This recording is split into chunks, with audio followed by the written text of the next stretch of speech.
చేస్తుంది. నువ్వు అర్ధనారీశ్వర తత్వాన్ని తీసుకో, చూద్దాం ఎలా ప్రదక్షిణ చేస్తాడో. ఎప్పుడైతే ఈ భృంగి ప్రస్తావన చూసిన తర్వాత శివుడు నవ్వుకుంటాడు, ఇంతటి మంచి భక్తుడు ఉన్నాడని. అదేవిధంగా ఒక పక్క బాధ అవుతుంది, పార్వతీదేవిని వేరు చేసి చూస్తున్నాడు కదా ఈ భక్తుడు.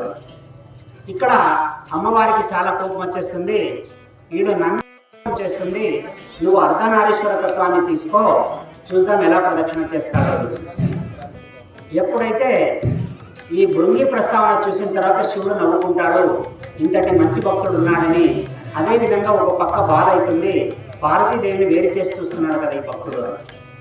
ఇక్కడ అమ్మవారికి చాలా కోపం వచ్చేస్తుంది, వీడు నన్ను నా దేవుణ్ణి బయట వేరే చేసి మాట్లాడుతున్నాడు కాబట్టి అర్ధనారీశ్వర తత్వం నేను చూస్తుంటాను, ఇప్పుడు వీడు ఎలా ప్రదక్షిణ చేస్తాడో చూద్దామని చెప్పేసి అప్పుడు ఆమె శివుణ్ణి కోరి అర్ధనారీశ్వర తత్వాన్ని తీసుకుంటుంది. అర్ధనారీశ్వర తత్వంలో కూర్చున్నప్పుడు ఆయన ప్రదక్షిణ వేయాలని చుట్టూ తిరిగేటప్పుడు చూస్తే ఏ పక్క నుంచి ప్రదక్షిణ చేయాలో లేదు. ఎందుకంటే ఒక పక్క శివుడు, ఒక పక్క పార్వతీదేవి ఉన్నారు. ఆయన శివునికి మాత్రమే ప్రదక్షిణ చేయాలని సంకల్పం చేసుకున్నాడు. ఇప్పుడు వేస్తే ఆయనకు కూడా కలిపి వేసినట్లు అయిపోతుంది, శివునికి ఒకటే చేసినట్టు ఉండదు కదా అని భూమి ఒక నిమిషం నిలబడిపోతాడు ప్రదక్షిణ చేయకుండా.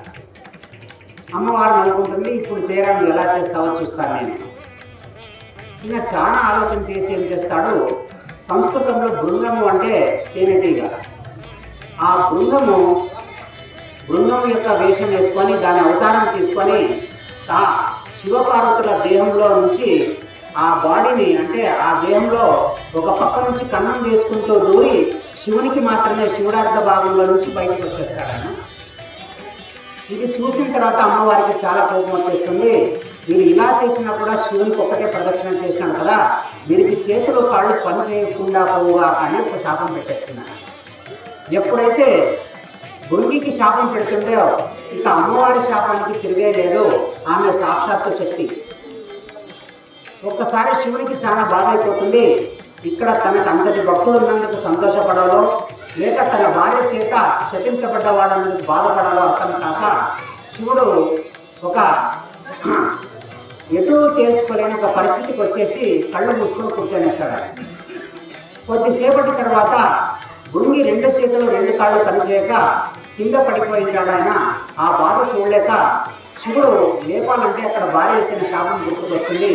ఒకవేళ భార్య శాపం ఇచ్చి భర్తగానే లేపినాడంటే భార్యని తక్కువ చేసినట్లు అవుతుంది కదా అని ఆలోచన చేస్తూ ఆయన ఆలోచనలో పడిపోతాడు శివుడు. ఇలాంటి విపత్కర సమయం శివునికి మామూలు ఏం కాదు, ఇలాంటివి చాలా సందర్భాలు వస్తాయని. అప్పుడు అనుకుంటాడు, దేవిని ఒప్పించి ఆయనకి కాళ్ళు తెప్పించడం ఒక మార్గం అయితే, రెండోది ఆమె శాపము ఉండాలా, నా వరం కూడా ఉండాలా, లేకపోతే నా భక్తుడు నా ఎదురుగా పడి దొర్లుతూ ఉంటే నాకు అయ్యే బాధ ఇంకెవరికి కాదని చెప్పేసి ఆయన ఆమె శాపాన్ని కూడా నిలబెడుతూ ఆయనకి ఒక కాలు ఒక చెయ్యి అదనంగా ఇస్తాడు.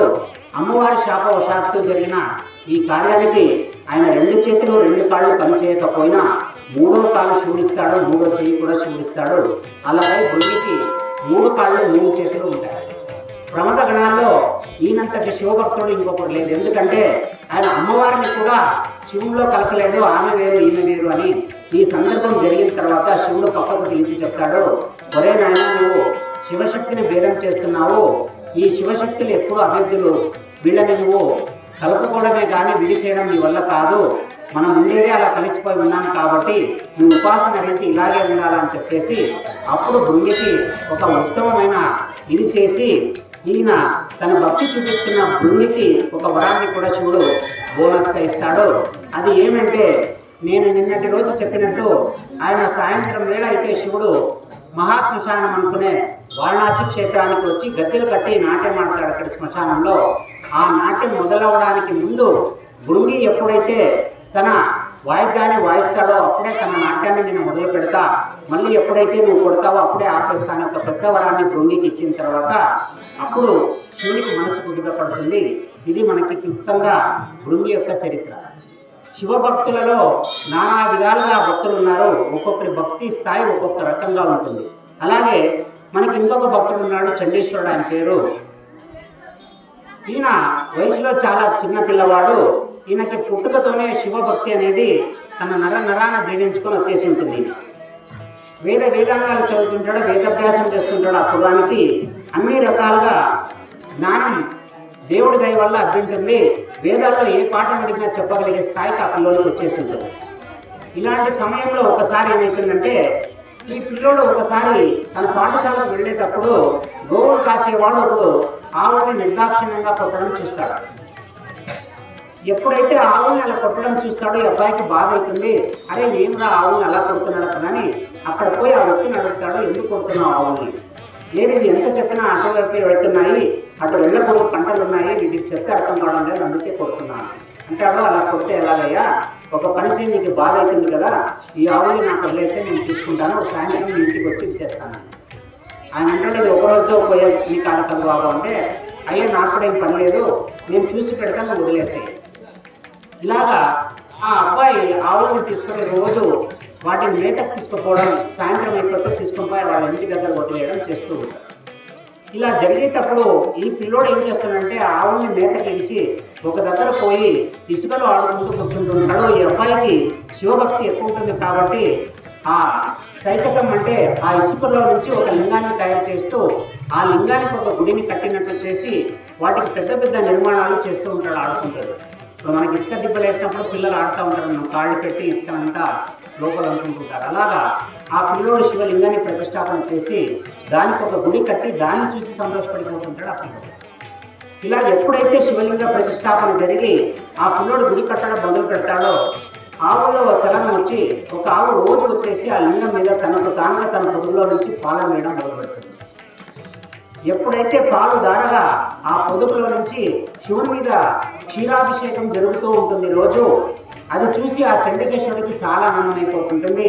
ఇది గుళ్ళలో కూడా జరగదు, నేను పెట్టిన శిల్పానికి అంటే ఈ సైకత శిలకి అంటే ఈ లింగానికి ఆవు వచ్చి పాలిస్తుంది కదా అని చాలా సంబరపడిపోతూ ఉంటారు. ఇలా డైలీ జరుగుతుండేటప్పుడు ఈ పాలు పెట్టుకునే ఆయనకి వాళ్ళకి ఒక లెక్క ఉంటుంది, ఈ రోజు ఇన్ని పాలు ఇస్తుంది అన్నట్టు అక్కడ పాలు తక్కువ వస్తూ ఉంటాయి. ఒకసారి ఆయన ఆ ఎవరైతే ఆవుని ఈ అబ్బాయికి చండీశ్వరుడికి ఒప్పించినాడో ఆయన ఒకసారి చూద్దాం ఏం జరుగుతుందని చూడ్డానికి వస్తాడు. అక్కడికి వచ్చిన తర్వాత చూసి అక్కడ అది ఆల్రెడీ పొదుగులో నుంచి ఆవు పాలు ఇచ్చేసి వెళ్ళిపోయి ఉంటుంది. ఈయన వచ్చి చూస్తే ఈ అబ్బాయి ఆడుకుంటూ ఉంటాడు, ఒక పక్క నుంచి పాలు దారగా లింగం నుంచి కింద కారుతాడు. అప్పుడు వాడు అనుకుంటాడు ఆ గోవుల యజమాని, ఓహో ఈ అబ్బాయి పాలు పిచ్చి చేసుకొని ఆ పాలని తీసుకొని పోయి వృతాగా లింగం మీద పోసేసి వెళ్ళిపోతూ ఉన్నాడు, నా పాలు అక్కడ తక్కువ వస్తూ ఉంది, నేనేమి పిల్లోడు మంచోడని విని పంపించేసినాను, రోజు పాలు ఎందుకు తక్కువ వస్తున్నాయా, వంద వీడి కథ చూద్దామని చెప్పేసి పోయి కరెక్ట్గా ఈ మాటని వాళ్ళ నాన్నకు చెప్తాడు. అయ్యా ఏమయ్యా నీ కొడుకు వేదాల్లో మంచి పండితుడని చెప్పావు, మంచి జ్ఞానవంతుడని చెప్పావు, మీ అబ్బాయి చేసిన ఘనకార్యం చూడు, నేనేదో మంచి పిల్లోడని ఆవుని ఇచ్చేసి వస్తే ఆ పాలు పితికి ఆ లింగం మీద పోసి వృతా చేస్తున్నాడు, మాకు పాలు తక్కువ వస్తూ ఉన్నాయి, దీని నష్టాన్ని ఎవరు భరించాలా? తండ్రి చాలా కోపిస్తూ ఉంటాడు చండికేశ్వరుడి తండ్రి. ఆయన ఒకసారి ఇప్పుడు నువ్వు చెప్పేసినావు కదా, నేను వచ్చి చూసిన తర్వాత రూఢి పరుచుకుని తర్వాత నేను మనతో మాట్లాడతాను. సరే నేను చేస్తాడు. ఒకసారి ఈ అబ్బాయి మామూలుగా బయటికి పోతాడు. పోయిన కొద్దిసేపటికి ఆ గోవులు ఆయన వాటిని ఆవుల మందిని ఉపజెప్పి ఆయన ఇంటికి వెళ్ళిపోతాడు. వెళ్ళినట్టు చేసి ఒక చెట్టు మీద ఎక్కి కూర్చుంటాడు ఆయన. కొద్దిసేపటికి ఈ చండికేశ్వరుడి తండ్రి వస్తాడు అక్కడికి. ఈ అబ్బాయి రోజు అలవాటు ప్రకారంగా ఇసుకలో కూర్చొని ఒక లింగాన్ని ఇచ్చేస్తూ ఉంటాడు. అంత లోపల ఒక గిన్నెలో నిండా పాలు తనగా ఇచ్చి లింగానికి ఇచ్చి వచ్చి ఆ చెంబులో కూడా కొన్ని పాలు తనంతట తాను ఇస్తూ ఉంటుంది. ఎందుకంటే పాలు పోసిన తర్వాత తక్కువ వస్తే ఆ చెంబులోని పాలు మళ్ళీ పోస్తాడని చెప్పేసి ఆవు తనకు తానుగా ఆ చెంబులో తన పొదుగులో నుంచి పాలని ఇస్తూ ఉంటుంది. అది ఇచ్చేసి వెళ్ళిపోయిన తర్వాత ఆ తండ్రి వస్తాడు. తండ్రి వచ్చి చూసిన తర్వాత ఇక్కడ లింగం మీద అంతా పాలు పడేసి కింద దొరుకుతూ ఉంటాయి, పాలు వేస్ట్ అయిపోయి అక్కడ వరకు పోయి ఉంటాయి, ఇక్కడ చెంబులో పాలు ఉంటాయి. తండ్రి అనుకుంటాడు, వీడు మావాడు నిజంగానే పితికినట్లున్నాడు, పితికి వృతాగా ఇక్కడ లింగం మీద పోస్తున్నాడు, ఎవరికైనా నష్టం నష్టమే కాబట్టి వీడన్నీ ఇట్లా అన్ని తెలివిలేని పనులు చేస్తున్నాడు అని చెప్పేసి వాడిని పోయి లేపుతాడు. అరే ఏం రా పిచ్చి పని చేస్తున్నాను. ఆ పిల్లోడు అంటాడు, నాన్న పూజ చేస్తున్నాను, నేను దేవునికి ఒక భవ్యమైన మందిరాన్ని నిర్మాణం చేస్తున్నాను.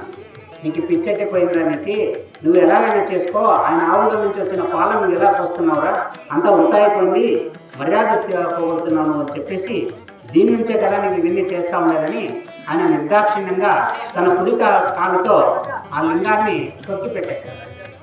ఎప్పుడైతే ఆయన కాలుతో లింగాన్ని తొక్కేస్తాడో అది నేలమట్టం అయిపోతుంది. ఆ అబ్బాయి మనసు విరిగిపోతుంది. నేను రోజు ఇంత కష్టపడి చేసుకొని పూజ చేస్తున్న ఆ లింగాన్ని నా తండ్రి ఇలా చేసినాడు కదా అనేసి ఆవేశంలో ఏం చేస్తాడో అర్థం కాక అక్కడ ఉండి ఒక పారాన్ని తీసుకొని వాళ్ళ నాన్న కాళ్ళని నరికేస్తాడు. కాలు తెగిపోయినా వదిలిండాడు. వాళ్ళ నాయన కాలు తెగి కింద పడేంత వరకు 4 ఏట్లు కొడతానే ఆ కాలు వేరైపోతుంది, ఒక భాగం కింద పడిపోతుంది. ఆయనకి తీవ్రమైన రక్తస్రావం జరగడం మొదలుపెడుతుంది. ఆయన హాహాకారాలు పెడతాడు. అంత లోపల ఆ గోవుల యజమాని ఎవరైతే చెట్టు మీద ఎక్కింటాడో ఆయన పరుగును నడుచుకుంటూ గ్రామంలో పోతాడు తీసుకుని రావడానికి. అక్కడికి అందరు వైద్యుల్ని తీసుకొని అక్కడికి వచ్చే లోపల ఆయనకు తీవ్రమైన రక్తస్రావం జరిగి ఆ తండ్రి అక్కడే చనిపోయి ఉంటాడు. ఇది చూసిన తర్వాత పరమశివుడికి అనిపిస్తుంది, వీనికి బాల్యంలో ఇంతటి భక్తి తీవ్రత ఎక్కువ కాబట్టి వీడు ఉండాల్సింది మానవుల్లో కాదు, వీడు నా గణాల్లో ప్రముఖుడుగా ఉండాలని చెప్పేసి అటువంటి చంద్రికేశ్వరుని తన గణాల్లో ఒకటిగా స్వీకరిస్తాడు పరమశివుడు. ఆయనకిచ్చిన వరం ఇంకా చాలా గొప్ప వరం. శివుడికి మామూలుగా ఏ భర్త అయిన తర్వాత భోజనం చేసే హక్కు ఆ పళ్ళెంలో భార్యకు మాత్రమే ఉంటుంది శాస్త్రపరంగా. అంటే ఒక భర్త మామూలుగా అయితే పద్ధతి ప్రకారం ఫస్ట్ భర్తకి వడ్డించిన తర్వాత భార్య ఆ భర్త తిన్న తర్వాత పళ్ళెంలో ఏం ఉంచినాడు, ఏం తిన్నాడో నీటిగా చూసిన తర్వాత ఇష్టమే ఇది తింటున్నాడు, అది తినడం లేదు అని ఆలోచన చేసి రెండోసారి వంటకు పెట్టేటప్పుడు జాగ్రత్తలు తీసుకోవాలని అక్కడ వాళ్ళు ఎలా పద్ధతి పెట్టారంటే ఫస్ట్ భర్త భోజనం అయ్యేంత వరకు భార్య ఎదురుగుండి వడ్డించాలా, భోజనం అయిపోయిన తర్వాత ఆయన ఏం తిన్నాడో ఏం తినలేదో చూసుకొని అదే తట్టలో తాను భోంచేసి తర్వాత అన్నీ ఎత్తి పెట్టాలి. ఇది పద్ధతి. ఇప్పుడు ఆ పద్ధతులు లేవు, అట్లా అంటే కొడతారు. అలాగా ఒక పద్ధతి ప్రకారంగా అలాగా వంట చేసుకుని ఏం తింటున్నాడో తినలేదనేది రూఢిపరచుకున్న తర్వాత సంతోషంగా భర్త ఏం తింటే అది వండి పెట్టేవాళ్ళు అప్పుడు. అలాంటి ధర్మం ఒక్క భర్త నుంచి భార్యకు మాత్రమే సంక్రమిస్తుంది, ఇంకెవ్వరికి సంక్రమించదు. అది ఒక హక్కు లాంటిది. ఇలాంటి హక్కుని ఆయన శివుడు కేవలం ఈ చండికేశుడు అనే భక్తుడి కోసం హక్కును వదిలేసుకొని ఆ రోజు నుంచి ఒక వరం ఇచ్చేస్తాడు. శివుడికి ఏది వచ్చినా ఆపుకోలేడు. ఆయనకు ఆనందం వచ్చినా బాధ వచ్చినా కంట్రోల్ కాదు. శివుడు భక్తవత్సలుడు అని ఎందుకంటారంటే మిగతా దేవుళ్ళకి శివుడికి ఉండే ఒకే ఒక డిఫరెన్స్ ఏమంటే మిగతా దేవుళ్ళు ఇవ్వడానికి ఒకసారికి 10 సార్లు తక్కెళ్ళ తూకడ వేసుకుంటారట. ఇది అంటే కరెక్ట్ అయి తూకం కరెక్ట్ అయితేనే ముందుకు పోతుంది, ఇవ్వడం లేదంటే రాదు. శివుడు ఇస్తే అన్కండిషనల్గా ఇచ్చేస్తాను, నేను ఇవ్వాలనుకుంటున్నాను ఇచ్చేస్తాను అంతే, దాన్ని తిరిగేలేదు, దాన్ని ప్రశ్నించేవాడు కూడా లేదు.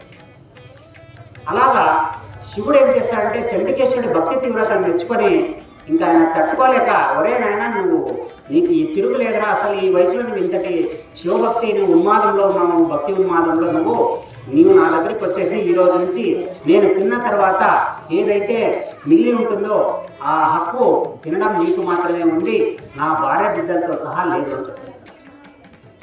అంటే అమ్మవారైన పార్వతీదేవికి కానీ కుమారుడైనటువంటి కానీ వినాయకుడికి కానీ కుమారస్వామికి కానీ వీళ్ళకు కూడా ఈయన ఉంచినది తినే హక్కు లేకుండా చేసి ఆ మొత్తం యావత్తు ఈయన మిగిల్చిన ప్రతి ద్రవ్యాన్ని చండికేశ్వరుడు తినేలాగా ఆయనకు ఒక వరం ఇచ్చేస్తాడు. ఎప్పుడైతే ఈ వరం వస్తుందో అమ్మవారికి ఉగ్రరూపం దాలుస్తుంది. ఆహా, నువ్వు నా హక్కుల్ని ప్రతిసారి భంగపరుస్తున్నావు, నువ్వు నాకు రావాల్సింది అబ్బాయికి రాసి చేసినావు అంటాడు. వాడి భక్తి తీవ్రత అటువంటిది. అలాగే మీరు మన పక్క చిన్న చిన్న దేవాలయాలు, తమిళనాడులో పోతే అగమశాస్త్ర ప్రకారం చాలా పెద్ద పెద్ద దేవాలయాలు ఉంటాయి. ప్రతి దేవాలయంలోని ఖచ్చితంగా ఒక చండికేశ్వరుడు ఆలయం ఉంటుంది. నవగ్రహాల పక్కన ఉంటుంది. కాళహస్తిలో కానీ అరుణాచలంలో కానీ ఎక్కడ పోయినా మనకి ఒక పక్క చండికేశ్వరుడి ఆలయం ఉంటుంది.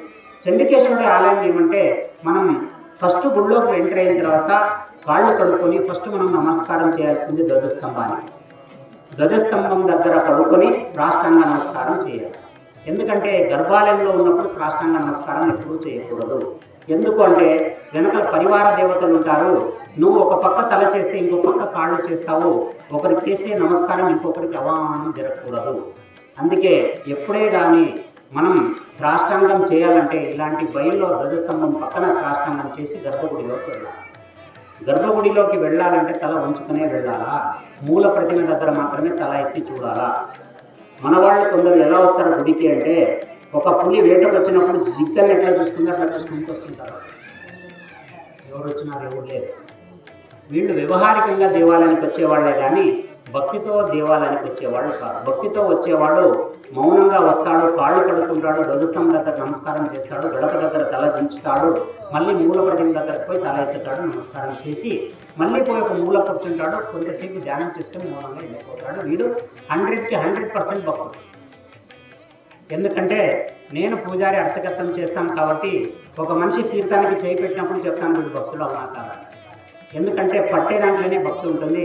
ఒకడు ఇట్లా పడతాడు, ఒకడు ఇట్లా పడతాడు, ఒకడు ఇక్కడ వేస్తే తీర్థం ఇక్కడ దాకా ఉంటుంది. పట్టే దాంట్లోనే శ్రద్ధ ఉండదు, ఇంకా దేవుని మీద ఏం శ్రద్ధ ఉంటుంది.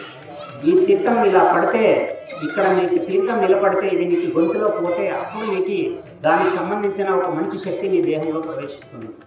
నువ్వు ఇక్కడ శక్తిని తీసేసుకుంటాను, ఒక పక్క వదిలేసుకుంటున్నావు. మనం వచ్చిన వాళ్ళకందరికీ చెప్పేకి మనకి టైం ఉండదు, ఒకరి తర్వాత ఒకరు వస్తానే ఉంటారు, మనం పోస్తూ పోతాం. నీ యోగం నీ కర్మం నీదే అనుకుంటాం. ఒకవేళ వాడు నిజంగా ప్రశ్నించే గుణం ఉండి నన్ను అడిగినాడు అనుకో, ఖచ్చితంగా చెప్తా, ఇట్లా పట్టాల బాబు, ఇలా చేస్తే నీకు ఇట్లా బాగుంటుంది, ఇది నీకు పద్ధతి, చేయాల్సిన పద్ధతి ఇది అన్నట్టు. చాలామందికి దేవాలయం భక్తితో రావడం లేదు. ఈ మధ్యకాలంలో నేను చూడగా పాపభీతితో వస్తున్నాను. అంటే వాడు ఒకటి గతంలో చేసిన పాపాన్ని మాపుకోవడానికైనా వస్తున్నాడు, రెండోది నేను చేసే పాపాన్ని ఖాయమని అడగడానికైనా వస్తున్నాడు. చాలా దేవాలయాల్లో నేను చూస్తాను, పొద్దున్న 6 గంటలకు ఎవరు ఉంటారంటే ఎక్కువగా గవర్నమెంట్ ఎంప్లాయీస్ ఉంటారు. ఎందుకంటే వాళ్ళకు ఒక పాప భీతి ఉంటుంది. వాళ్ళు ఏదో తెలిసో తెలియక సీట్లో కూర్చున్నప్పుడు ఏదైనా తీసుకున్నా అప్పా నువ్వే చూడాలమ్మా, నువ్వే చూడాలా. ఎప్పుడైతే భక్తి స్థాయిని తగ్గించేస్తున్నారో వీళ్ళు, అంటే మోక్షం కోసం కాకుండా పాపాన్ని కడుక్కోవడానికి వచ్చేస్తున్నారో, ఆ భక్తి స్థాయి అక్కడి నుంచి కిందికి వచ్చేస్తుంది. నీ భక్తి స్థాయి ఎలా ఉండాలంటే ఒక్కొక్క మెట్టు దేవుడి వైపుకి ఎత్తేలా ఉండాలా కానీ దేవుడి వైపు నుంచి కిందికి దిగేలాగా ఉండకూడదు. ఇలాగా ఎప్పుడైతే చండికేశ్వరుడికి వరం ఇచ్చిన తర్వాత అమ్మవారి కోపం వస్తుంది. అప్పుడు అయ్యవారు చెప్తారు, నువ్వు వాడిని భక్తుడిగానే చూస్తున్నావు, నా కళ్ళతో చూడు వాడి భక్తి కనిపిస్తుంది, అందుకే వాడికి ఇంతటి పెద్ద వరం ఇచ్చేసినానని చెప్తాడు. ఎప్పుడైతే ఆ వరం ఇచ్చేస్తాడో అప్పటి నుంచి ఒక ఆచారం మొదలవుతుంది. శివాలయంలో ఎక్కడైనా మీరు ప్రసాదం తీసుకుంటే డైరెక్ట్గా తినకూడదు. ఒకవేళ చండికేశ్వర ఆలయం ఆ దేవాలయంలో ఉంది అంటే మటుకు ఖచ్చితంగా మీరు ఇచ్చిన ప్రసాదం కానీ అది కొబ్బరి ముక్కైనా బెల్లం ముక్కైనా ఏదైనా తీసుకొని వచ్చి అక్కడ ఆ చండికేశ్వర స్వామికి చూపించి ఆయన దయతోనే మళ్ళీ నువ్వు ఆ ప్రసాదాన్ని తీసుకోవాలా. ఇన్ కేసు నువ్వు ఇంటికి తీసుకెళ్ళాలనుకుంటే కూడా నువ్వు ఖచ్చితంగా చండికేశ్వరుడికి చూపించిన తర్వాత ఇంటికి తీసుకెళ్ళాలి. ఇన్ కేసు ఇప్పుడు ఈ దేవాలయంలో చండికేశ్వరుడికి లేదు, ఇట్లా దగ్గర మనం డైరెక్ట్గా నమస్కారం చేసుకొని మనసులో చండికేశ్వరుని తలుచుకొని ఆ ప్రసాదాన్ని ఇంటికి తీసుకెళ్ళవచ్చు. చాలామందికి శివప్రసాదం అంటేనే ఒక నిర్మాల్యం లాగా చూస్తూ ఉంటారు, శివునిదే అవుతుంది. ఆధునిలో నేను చూస్తా చాలామంది ప్రసాదం తీసుకోరు, అంటే వాళ్ళ అలవాటు. మళ్ళీ వాళ్ళకి ఏ విధంగా అనిపిస్తుందో మనకు తెలియదు కానీ అడిగితే ఇస్తాం లేదంటే లేదు. కొందరికి శివుంది అంటేనే ఒక అస్పృశ్యమైనది, ఏదో శ్మశానాల్లో తిరిగి ఒక ఆచారం లేకుండా పెరిగిన ఒక దేవుళ్ళలాగా భావిస్తారు. యాక్చువల్గా ఆయన అందరినీ కాపాడడానికి ఆయన అంతటి విపత్కర పరిస్థితులు ఎదుర్కొంటున్నాడు. మనకి ఇటువంటిదే ఒక సందర్భం ఎక్కడ దొరుకుతుందంటే, మనకి ఇప్పుడు దేవదానవులు ఇద్దరూ కలిసి ఎప్పుడైతే అమృతం కోసం ప్రయత్నం మొదలు పెడతారో అప్పుడు ముందుగా వచ్చేది ఘోరమైన హాలాహలం వస్తుంది. మీరు బాగా చూడండి, పురాణంలో ఎప్పుడైతే సంకట పరిస్థితులు వస్తాయో అక్కడ ఖచ్చితంగా పరమశివుడు ఖచ్చితంగా ఉండి తీరుతాడు. ఆయన ఉంటేనే సమస్య పరిష్కారం అవుతుంది, లేదంటే కాదు. ఎప్పుడైతే హాలాహల పక్షం టైమింగ్ వస్తుందో అక్కడ రూల్ ఎలా ఉంటుందంటే, ఫస్ట్ హాలాహలాన్ని తీసుకుంటేనే వెనక నుంచి ఇంకా చాలా మంగళప్రదమైన విషయాలన్నీ బయటకు వచ్చే ఉంటాయి. అది వచ్చిన వెంటనే వెనకల లక్ష్మీదేవి రెడీ ఉంటుంది. ఈ హాలాహలాన్ని తీసుకుంటూనే ఆ లక్ష్మి బయటకు వస్తుంది, లేదంటే అప్పటికప్పుడు ఎక్కడికి ఆగిపోతుంది. అప్పుడు అందరూ ముఖాలు చూసుకుంటారు. అంత పెద్ద తాళపూట విషయాన్ని తీసుకుంటే బతికేవాడేవాడు. అందరూ ఒకరి ముఖాలు ఒకరు చూసుకుంటుంటే అనాలోచితంగా ఏమీ ఆలోచన చేయకుండా శివుడు తీసుకుని పోయి ఆ హాలాహలాన్ని టక్కున గొంతులో పోసేసుకుంటాడు. అలా పోసుకునే లోపల అమ్మవారికి పార్వతీదేవికి భయం అయిపోయి, ఈయన కడుపులో ఉండే ఇన్ని లోకాలు 14 బ్రహ్మాండాలన్నీ కదిలిపోతాయి కదా, ఇన్ని లోకాలు ఆయన కడుపులో ఉన్నాయి, అందరూ చచ్చిపోతారు అకారణంగా అని చెప్పేసి ఆమె గొంతు దగ్గర పోయి చేయడం పెడుతుంది పార్వతి. అలా చేయడ్డం పెట్టినప్పుడు ఆయన మింగడానికి సిద్ధంగా ఉండే గొంతులో ఒక్కసారి నిలబడిన తర్వాత ఒక విషవాయువు ఆయనని ఆవరిస్తుంది. పార్వతీదేవి అప్పటి వరకు చాలా తెల్లగా ఉంటుంది. ఆమె ఎప్పుడైతే గొంతుకి చేయడ్డం పెడుతుందో లోపల నుంచి ఒక వాయువు వచ్చి ఆమె ముఖాన్ని తాకుతుందో ఆమె నల్లగా మారిపోతుంది. అప్పటి నుంచి ఆమె పేరు కాళీ అయిపోయింది. అదే మాటగా శివుడు చాలాసార్లు ఆమెని ఆటాడిస్తుంటాడు, నువ్వు కాళీ కాళీ అంటే నల్లదానివే. అప్పటి వరకు చాలా తెల్లగా ఉండేది. మళ్ళీ తర్వాత ఆమె తపస్సు చేసి ఆమె గౌరవరానికి వస్తుంది. మరి ఇంకొక వృత్తాంతంలో వస్తుంది. అప్పుడు ఈ హాలాహల భక్షణ టైంలో అందరూ చేతులు దులిపేసుకున్నప్పుడు ఒక్క పరమశివుడు మాత్రమే ముందుగా నేతృత్వం వహించి అందరికీ బాగు జరగాలని, తాను ఉన్నా లేకపోయినా అందరూ బాగుండాలనే ఏకపక్ష నిర్ణయంతో ఆయన విషయాన్ని తీసేసుకుంటాడు.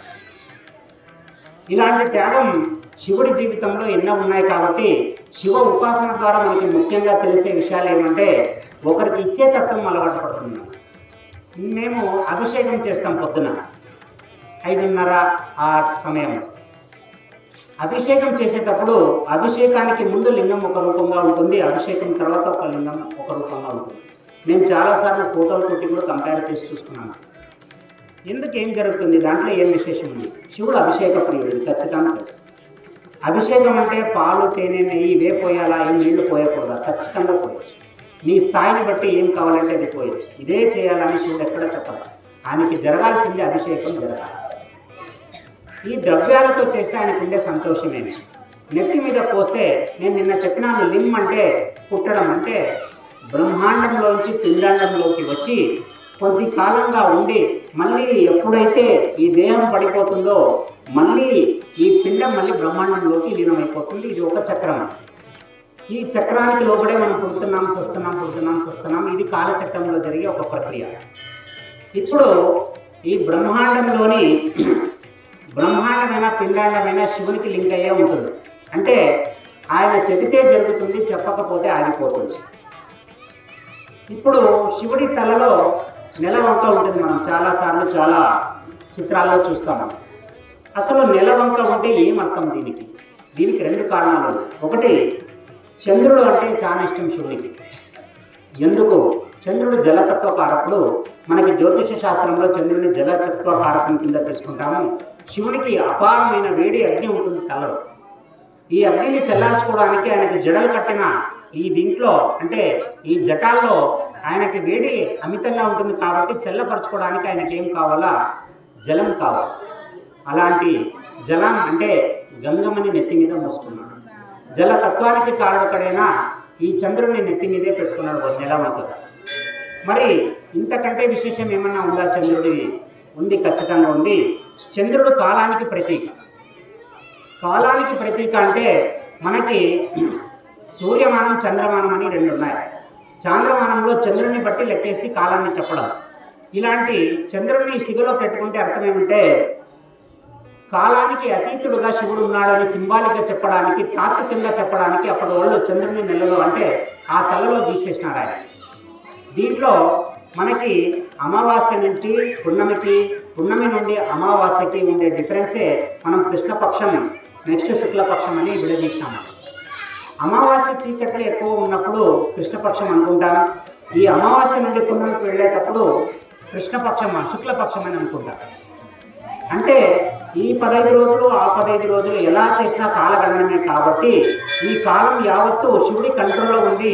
శివుడికి అలంకారప్రాయంగా ఈ కాలం ఉంది. కాబట్టి కాలం ఎక్కువ శివుడిని లెక్కేయలేదని చెప్పడానికి చంద్రుడిని నెత్తి మీద పెట్టినాడు అప్పుడు తాత్వికుడు. ఇక సర్పాలు ఒంటి నిండా ఉంటాయనకి ఎందుకు ఇన్ని ప్రాణులు ఉండగా ఎందుకు పాములనే వేసుకున్నాడు ఆయన? పాముల్లో ఉండే కుండలిని శక్తి అనేది ఒక యోగాభ్యాసం చేసే వాళ్ళకి కుండలిని శక్తి జాగృతం కావాలి. కుండలిని శక్తి జాగృతి అయితే ఏమవుతుందంటే, ఈ మనకుండే 6 చక్రాలు ఒకదానికొకటి అనుష్ఠానం చేసుకుంటూ పైకి వెళ్ళి సహస్రారానికి నిలబెట్టి ఇక్కడ నిలబెట్టిన తర్వాత మోక్షానికి వెళ్ళిపోతాడు మనిషి. చాలామంది యోగుల్ని మనం వింటుంటాము, వాళ్ళు 700 సంవత్సరాలు బతికినారు, 800 సంవత్సరాలు బతికినారు. ఎలా సాధ్యమవుతుంది? మనం 60 ఏళ్ళు బతకడానికి మునిగి చచ్చిపోతున్నాం. వాళ్ళు అన్ని సంవత్సరాలు ఎలా బతకగలుగుతున్నారు? వాళ్ళకుండే జ్ఞానం, అపారమైన జ్ఞానం ఏంటంటే, వాళ్ళు ధ్యానంలో ఉన్నప్పుడు వాళ్ళ చావు, వాళ్ళ ముహూర్తం వాళ్ళకి తెలిసిపోతుంది. ఆ సమయంలో వాళ్ళు తమ ప్రాణాన్ని బొందిలో ఉండే ప్రాణాన్ని భగవంతుడు తీస్తాడేమో కానీ యమధర్మరాజు ఇక్కడ సహస్రానికి వెళ్ళిన ప్రాణాన్ని తీసే ఆయుధం ఇప్పటి వరకు ఎక్కడా లేదు. వాళ్ళు కరెక్ట్ ఆ సమయానికి తమ ప్రాణాన్ని ఇక్కడికి అనుసంధానం చేసుకుని దీన్ని ఖాళీగా వదిలేస్తారు. ఆయన వచ్చినప్పుడు చూస్తే ప్రాణం తీయడానికి కుదరదు. ఆ టైం దాటిన తర్వాత ప్రాణం తీసే హక్కు ఆయనకి లేదు కాబట్టి వెళ్ళిపోతారు. అలాగా వాళ్ళు ఒక జన్మకి ఇంకొక జన్మ జోడించుకుంటూ దాదాపు 700-1200 సంవత్సరాల వరకు బతికిన యోగులు ఉన్నారు భారతదేశంలో. ఇప్పటికీ హిమాలయ పర్వతాల్లో ఎంతో మంది యోగులు నిబిడీకృతం లోపల మంచు పర్వతాల్లో లోపల ఉన్నందుకే చాలామంది శత్రుముఖులు ఇప్పటికీ రావడానికి ధైర్యం చాడట్లేదు. అంత లేచిన అలెగ్జాండర్ కాశ్మీర్లోకి వచ్చే లోపల చాలామంది తన సైన్యం ఆ చలికి ఆ మంచు గడ్డలకి చచ్చిపోతారు. మనం అనుకున్నట్ల కేవలం మంచు పర్వతం కాదు హిమాలయం అంటే. అది ఎంతోమంది యోగుల తపోధనంతో తెలిసిన చాలా పెద్ద క్షేత్రం అది. అందుకే శత్రువులు అటు పాకిస్తాన్ వాళ్ళైనా ఇటు చైనా వాళ్ళైనా లోపలికి రాలేకపోతున్నారు. వాళ్ళని ఏ శక్తి ఆపుతా ఉంది, ఏ శక్తి వాళ్ళని లోపలికి రాకుండా చూసుకుంటా ఉంది? ఒకటి మనకి కనిపించేది మన మిలిటరీ అయితే, తాత్వికంగా మనకి తెలియకుండా అక్కడ ఎంతోమంది మహానుభావుల రక్ష మనకి ఇటువైపుకి శత్రువులు రాకుండా చేస్తాము. వాళ్ళు ఎంతటి మంచులోనైనా కూర్చొని ఆ చుట్టూ ఉండే మంచుని కరిగి నీళ్లులాగా చేయగల శక్తి ఉన్న ఎంతోమంది తపశ్శక్తి గల వాళ్ళు అక్కడ చాలామంది హిమాలయ శ్రేణుల్లో కనిపిస్తున్నారు. ఇక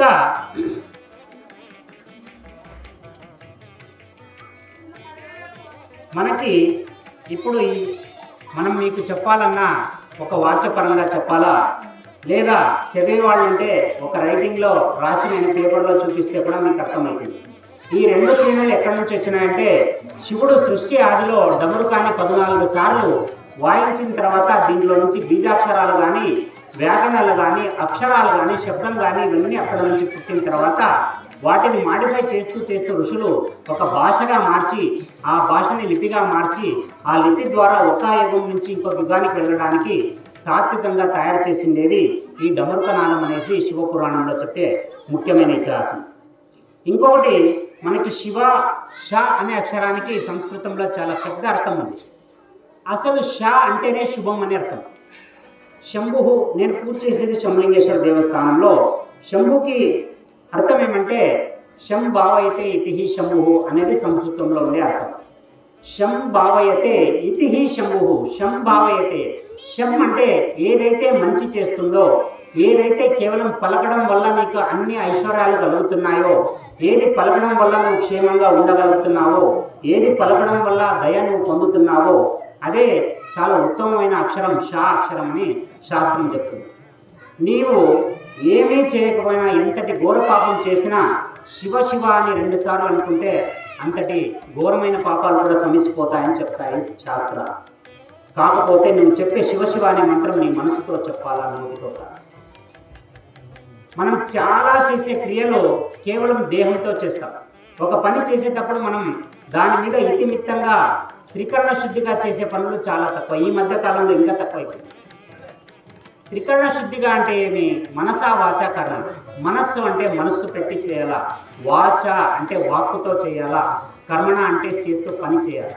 ఊరికే మాట చెప్పినాను పని చేయలేదంటే అక్కడ మనసా వాచ అవుతుంది కానీ కర్మణ సాటిస్ఫై కాదు. అంటే ఎప్పుడైతే నువ్వు కర్మ ద్వారా చేయడం లేదు, ఊరికే మాటలు చెప్తున్నావంటే ఆ కార్యం ఎప్పటికీ ముందుకు పోవు.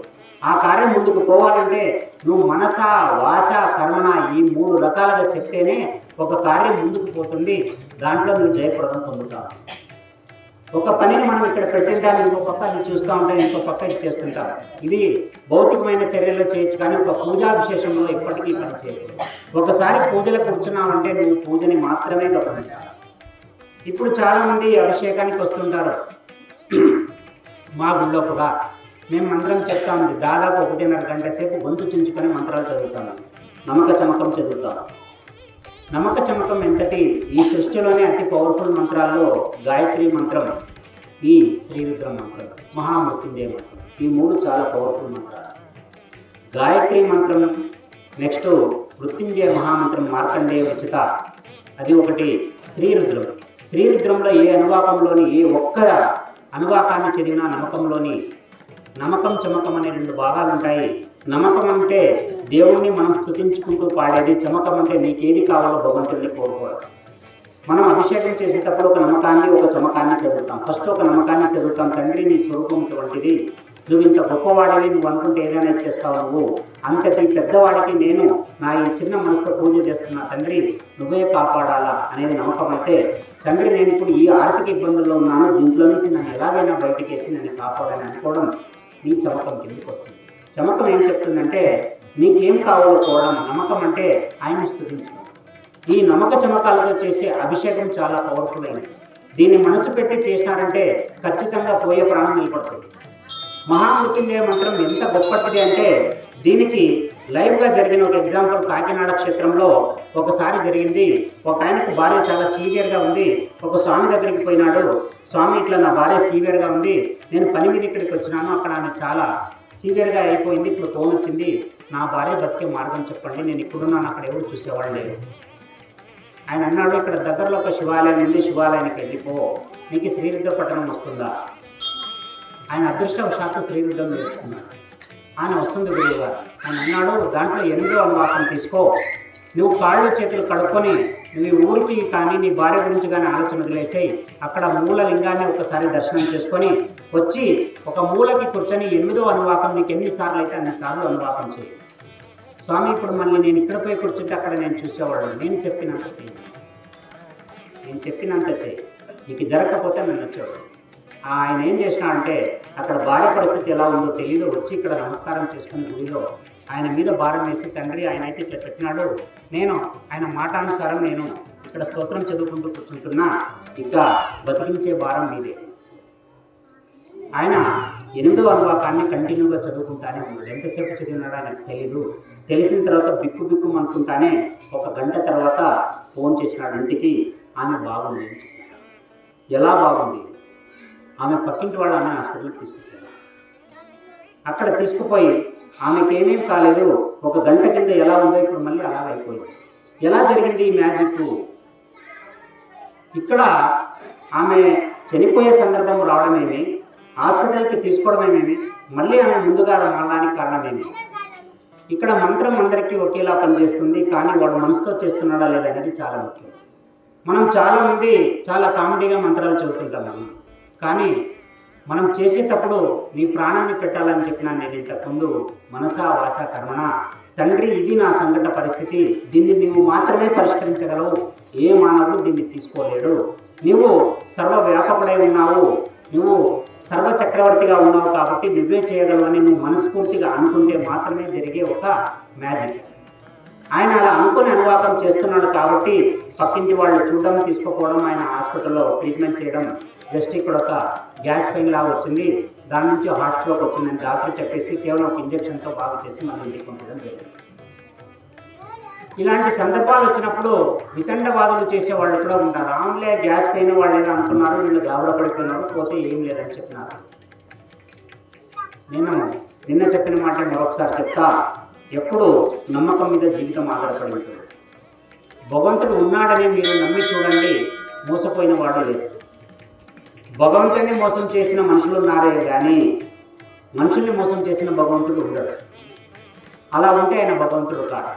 ఇక్కడ మనం చేయాల్సింది ఏమంటే, ఒక మనిషికి ఇంకొక మనిషికి భక్తి స్థాయిలో ఎందుకు డిఫరెన్స్ వస్తుంది అంటే కేవలం నమ్మకం ద్వారా. నేను నా తండ్రి చాలా సర్వోన్నతుడని నేను అంటాను, ఇంకొక ఆయనకి ఇంకొక అనుమానం ఉంటుంది, ఆయన అనుకుంటాడు ఉంటే ఉండొచ్చు అన్నాడు. ఆయన ఉన్నాడు అనడానికి ఉంటే ఉండొచ్చు అనడానికి చాలా డిఫరెన్స్ ఉంది. నేను స్టేట్మెంట్ ఇచ్చేస్తున్నా, ఆయన ఇంకా ఆ కంక్లూజన్కి రావట్లేదు. నీ స్థాయిని బట్టి శాస్త్రం చెప్తుంది, ఒక వైద్యుడు, ఒక జ్యోతిష్కుడు, ఒక కులదేవత అంటే నీ ఇష్టపడే దేవత ఎవరైనా కావచ్చు, ఈ ముగ్గురు నీ నమ్మకాన్ని బట్టి మాత్రమే నీకు పనిచేస్తారు. మీరు ఒక డాక్టర్ దగ్గరికి పోండి, ఆయన పల్స్ పడతాడు, ఇట్లా పట్టిన తర్వాత ఆయన ఏదో ప్రిస్క్రిప్షన్ రాస్తాడు. రాసిన తర్వాత నీవు డాక్టర్ చూసే దాంట్లో, ఆయన హ్యాండిల్ చేసే దాంట్లో నీకు డాక్టర్ మీద నమ్మకం కుదిరిందనుకో, వాడు మామూలు ట్యాబ్లెట్ ఇచ్చేసినా బయటకు వచ్చిన తర్వాత నువ్వు మామూలు అయిపోతావు. ఎందుకంటే అక్కడ డాక్టర్ మీద నమ్మకం ఏర్పడింది కాబట్టి ఖచ్చితంగా నువ్వు మంచి మందులే ఇచ్చింటాడు అనుకొని నువ్వు రాత్రి ట్యాబ్లెట్ వేసుకుంటే పొద్దునికి బాగా అవుతుంది. ఒకవేళ అక్కడ డాక్టర్ బిహేవియర్ సరిగా లేదో, వాడు నిజంగా మీరాగా ఉంటాడు, కానీ నీకు నచ్చలేదు ఆ డాక్టర్ అంటే ఆ మందులు నీకు పనిచేయవు. మీరు చెక్ చేసుకోండి కావాలి. అందుకే ఒక జ్యోతిష్యుడు కానీ, ఒక వైద్యుడు కానీ, నువ్వు కోరేది భగవంతుడు కానీ, నువ్వు నమ్మకం పెడితేనే నీకు పని చేస్తారు కానీ నమ్మకం లేకపోతే నిన్ను భగవంతుడు వచ్చి తొడ మీద వేసుకున్నా నువ్వు బాగుపడవు. మనం చేయగలిగిందంతా ఏంటంటే కేవలం భగవంతుడిని నమ్మడం మాత్రమే. నమ్మిన తర్వాత నువ్వు ఎలాంటి పరిస్థితిలో ఉంటావనేది నీ ఆత్మసాక్షికి తెలుస్తుంది, బయట చెప్పాల్సిన పని. ఇక భక్తులలో నానా రకాల భక్తులు ఉన్నారు. ఒకసారి ద్రవిడ దేశంలో నాయనార్ల గురించి వింటారు మీరు. 63 మంది నాయనార్లు ఉన్నారు. తమిళనాడులో పెరియ పురాణం అనే సందర్భంలో ఆ పురాణంలో 63 మంది నాయనార్లను అత్యంత శ్రేష్టమైన శివభక్తులుగా వాళ్ళని కీర్తించి వాళ్ళకు ఒక చార్ట్ తయారు చేసినారు. దాంట్లో 63 మందికి స్థానాన్ని కల్పించారు. దీంట్లో బ్రాహ్మణులతో పాటు బ్రాహ్మణేతరులు ఉన్నారు, చిన్నవాళ్ళు ఉన్నారు, వయసులో పెద్దవాళ్ళు ఉన్నారు, ముసలోళ్ళు ఉన్నారు, అందరూ ఉన్నారు. ఒక్కొక్కరి చరిత్ర ఒక్కొక్క రకంగా ఉంటుంది నాయనార్లు. అలాంటి నాయనార్లలో ఒక ఆయన శాక్తేయ నాయన. ఈయన ఎటువంటి పరిస్థితుల్లో బతుకుతున్నాడు అంటే, ద్రవిడ దేశంలో జైనులు ఈ శివభక్తిలో ఎవరైతే ఉన్నారో వాళ్ళంతా పరిగెత్తించి లింగాలు, గుళ్ళో ఉండే లింగాలను తీసుకువచ్చి నడి రోడ్డుకు పెట్టేసి వాటిని ఈ జనాలు ఎవరైతే గుడికి పోయేవాళ్ళో శివ పూజ చేసేకి వాళ్ళతో రాళ్లతో కొట్టించేవాళ్ళు. అక్కడ అంటే వాళ్ళ దేవుడు మాత్రమే గొప్పవాడు, ఈ లింగానికి ప్రాణం లేదు, ఈ మూర్ఖులు లింగానికి ప్రాణం ఇచ్చేస్తున్నారు పూజ అని చెప్పేసి దాన్ని బాగా నది బజార్లో పెట్టించి పోయేవాళ్ళని వచ్చేవాళ్ళని పిలిపించి రాళ్లతో కొట్టించేవాడు. అటువంటి సంకట పరిస్థితిలో ఈ శాక్తేయ నాయనార్ అనే పరమశివ భక్తుడు, ఆయనకి శివభక్తి లేకుండా బతికేదే సాధ్యం కాదు. అటువంటి భక్తుడు ఆ కాలంలో ఉంటాడు.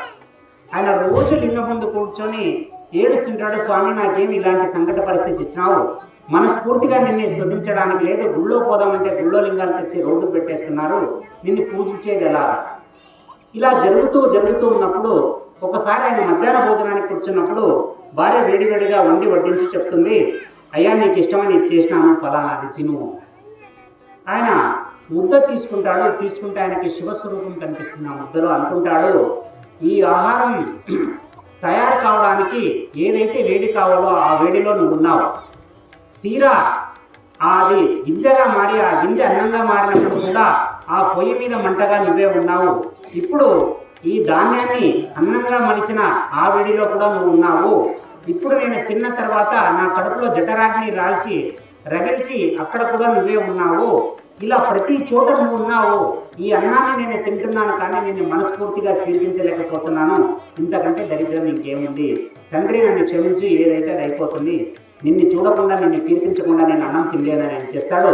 ఆయన తట్ట దగ్గర నుంచి లేచి పరుగున పోయి బజార్లో ఎక్కడైతే లింగం ఉంటుందో అక్కడ పోయి నిలబడతాడు. అక్కడ అంతకుముందే ఒక ఆయన ఎవడో పూలు వేసినాడు లింగం మీద అని చెప్పేసి ఆయన చేతులు కాళ్ళు కట్టేసి నడి బజార్లో పెద్ద కొరడాలతో కొడుతూ ఉంటారు. ఆయన ఒంటి నుంచి నెత్తురు దారగా పారుతున్నా కూడా అక్కడ సైనికులు ఏమాత్రం దయ చూపకుండా ఆయన్ని కొడుతూనే ఉంటారు. ఈయన ఆ సమయంలో అక్కడ ఎంటర్ అవుతాడో చూస్తే అక్కడ శివలింగం మీద పూలు పడినందుకు ఆయన కొడుతున్నారని చెప్పారు. ఈయనకి అర్థం కాదు అప్పుడు ఏం చేయాలా. నేను చెరసాలకు పోతే నా భార్య పిల్లలు అన్యాయం అయిపోతారు. ఇప్పుడు నేను పూజించాలా, ఎలా పూజించాలా? పూజిస్తే వాడు కొడుతున్నాడు. అప్పుడు అనుకుంటాడు ఆయన, మనసులో ఒక సంకల్పం చేసుకుంటాడు. సంకల్పానికి ఉండే శక్తి గురించి చెప్తున్నాడు. మనసులో ఒక సంకల్పం చేసుకుంటాడు, తండ్రి నేను ఇది నీ మీద భక్తితో చేస్తున్న ఈ కార్యం, ఇది నీకు నాకు మాత్రమే అర్థం కావాలి, మూడో వానికి అర్థం కావాలి, అలాగా జరగాల అని చెప్పేసి ఆయన రాళ్లను తీసుకొని లింగం మీద రాళ్లతో కొడతాడు. నువ్వు దేవుడువా, నువ్వు లింగానివా, నువ్వు ఇది సిగ్గులేదు నీకు అని చెప్పేసి ఒక రాయి కొట్టి మనసులో అనుకుంటాడు, తండ్రి ఇది నా ప్రథమ పుష్పం, దీన్ని స్వీకరించు అని అనుకుంటాడు.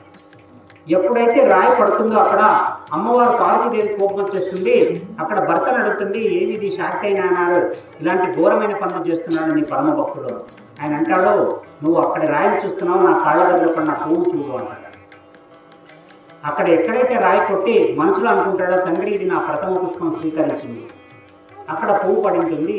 ఆమె ఆశ్చర్యంగా చూస్తుంది, ఏం స్వామి ఇది వైపరీత్యం, ఇంకా చూడు. అప్పుడు రెండోసారి మళ్ళీ తిడతాడు, రెండో పువ్వును కొడతాడు. రాయిని కొట్టినట్లంతా ఇక్కడ పువ్వుగా మర్చిపోతుంటుంది. అక్కడ చూసేవాళ్ళు జైన సైనికులు చాలా ఆనందపడిపోతారు, వీడురా దేవునికి రాళ్ళు కొడుతున్నాడు, వీడు నిజమైన అందరూ వాళ్ళలాగా చేయండి రా, ఏమి ఎందుకు కొట్టే తనని తింటారు మా చేతిలో.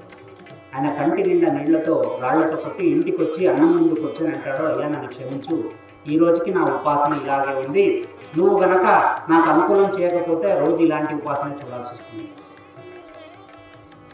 ఇక్కడ ఆయన కొట్టింది రాయి, పడింది పువ్వు. ఎలా పడింది అంటే కేవలం సంకల్పం మాత్రం చేత పడింది.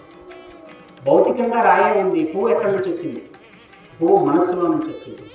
దేవుడు ఏదైనా చూస్తాడంటే నీ నిష్కల్మషమైన మనస్సును మాత్రమే చూస్తాడు. నువ్వు ఇచ్చేది ఏది ఆయన తీసుకోడు. ఇదంతా మన ఫూలిష్నెస్. నేను అంటాను కదా, కొందరు నేను బంగారం చేపిస్తాను, నేను కేజీ బంగారం ఇస్తా, బంగారు తాపడం చేపిస్తాను, చేయి దేవునికి చేస్తే తక్కువ కాదు. కానీ నేను చేస్తున్నానని ఏ పని చేయదు. ఆయనకిచ్చే శక్తి, ఆయనకిచ్చే స్థాయి మనకి ఎప్పటికీ రాదు. ఇది బాగా గుర్తుపెట్టుకోండి. ఆయన ఇచ్చిన దాంట్లోనే మీరు ఇస్తున్నారు. ఇది అండర్లైన్ చేసుకోండి. ఈ మాట మీరు అనుకొని ఇచ్చే కొద్దీ మీకు వస్తూనే ఉంటుంది. కానీ ఈరోజు నేను ఆ గుడికి ఇచ్చినాను అన్నావంటే నువ్వు క్లోజ్ అయిపోతావు. ఎందుకంటే మనుషుల దగ్గర ఎంత ఎత్తుకు ఎగిరినా ఏమి ఇబ్బంది లేదు. కానీ దేవుడి దగ్గర ఒక్కసారి ఎగిరినావంటే మళ్ళీ నువ్వు పైకి లేదు. గౌతమ బుద్ధుని యొక్క శిష్యుడు అంటాడు, స్వామి ఇంతమంది పాపాత్ములు ఉన్నారు ఈ దేశంలో, ఎవ్వరికీ లేదు. ఒకడు బాగుగా పోయేవాడిని పిలిచి కొడతాడు. ఇదేం దౌర్జన్యం ఇది? అసలు వానికి బలం ఉన్నందుకేనా వీడి చేస్తుండేది? మీరు అంటే వాడిని ఒక చూపు చూస్తామని బుద్ధుని శిష్యుడు అడుగుతాడు బుద్ధుని. బుద్ధుడు అంటాడు, నేను నీకు ప్రథమంగా చెప్పింది శాంతి గురించి. శాంతంగా ఉండాలి ముందుగా. ఇప్పుడు ఒక పొగడతని నువ్వు ఎలా తీసుకుంటున్నావో ఒక తిట్టుని కూడా అలా తీసుకునే స్థాయి నీకు రావాలి. ఒకడు తిట్టాడంటే నువ్వు ఎదురుగా తిట్టావు అనుకో, వానికి నీకేం పెద్ద డిఫరెన్స్ లేదు. అప్పుడు నువ్వు వాడిని తిట్టుకునే స్థాయి నీకు లేదు. నువ్వు మౌనంగా ఉండగలిగి నీ సంస్కారాన్ని చూపగలిగితే మాత్రమే నీకు వాడిని తిట్టుకునే ఒక దాన్ని ఏమంటారు ఆ స్థాయి నువ్వు కలిగి ఉంటావు.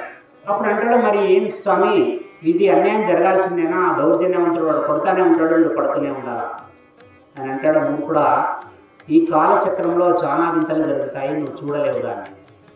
ఇప్పుడు ఈరోజు బలం ఎక్కువైపోయి వాడు కొట్టున్నాడు అనుకో, వీడు చేత కాని వాడు కాబట్టి, బలహీనుడు కాబట్టి వీడు ఏం చేయలేక వదిలేస్తున్నాడు. వీడు ఒకవేళ తిరుగుబాటు చేస్తే మహా అయితే వానికంటే 2 దెబ్బలు ఎక్కువ కొట్టినాడే అనుకుందాం, అక్కడికి అయిపోతుంది. కానీ వీడు కొట్టించుకున్నవాడు కనుక మౌనంగా ఉండి భగవంతుడిని నమస్కారం చేసుకున్నాడు అనుకో, అయ్యా ఈ దౌర్జన్యం నుంచి నన్ను కాపాడని, అప్పుడు దేవుడు కొట్టే దెబ్బకి వాడు ఎప్పటికీ తిరిగి లేడు. అందుకే మనకి ఎవరైనా అలా చేస్తే నువ్వు కొట్టేకపోవద్దురా, భగవంతుని వదిలేసి. ఎందుకంటే నీకంటే గట్టి కొడతాడు ఆయన. నువ్వు కొడితే ఏం కొడతావు, ఆయన కొడతాడు అసలైన దెబ్బ. అందుకే ఇక్కడ మనకి తెలిసిచ్చేది ఏమంటే, విశ్వాసంతో నువ్వు భగవంతుడా నన్ను కాపాడు అన్నప్పుడు ఖచ్చితంగా వస్తుంది. శివ అష్టోత్తర శతనామావళిలో సహస్రాక్షాయ సహస్రపాదాయ అని 2 నామాలు వస్తాయి. సహస్రము అంటే సంస్కృతంలో అనన్యమైన, అత్యంతమైన లేదా లెక్కకు తెలియనంత. ఇంకొక లెక్క తీసుకుంటే 1000 అనేస్తుంది. 2 అర్థాలు ఉంటాయి దీంట్లో. సహస్రాక్షాయ, అక్షము అంటే కన్ను, సహస్రాక్షాయ అంటే 1000 కన్నులు గలవాడు అని. శివునికి 3 కన్నులు కదా, 1000 కన్నులు ఎక్కడ?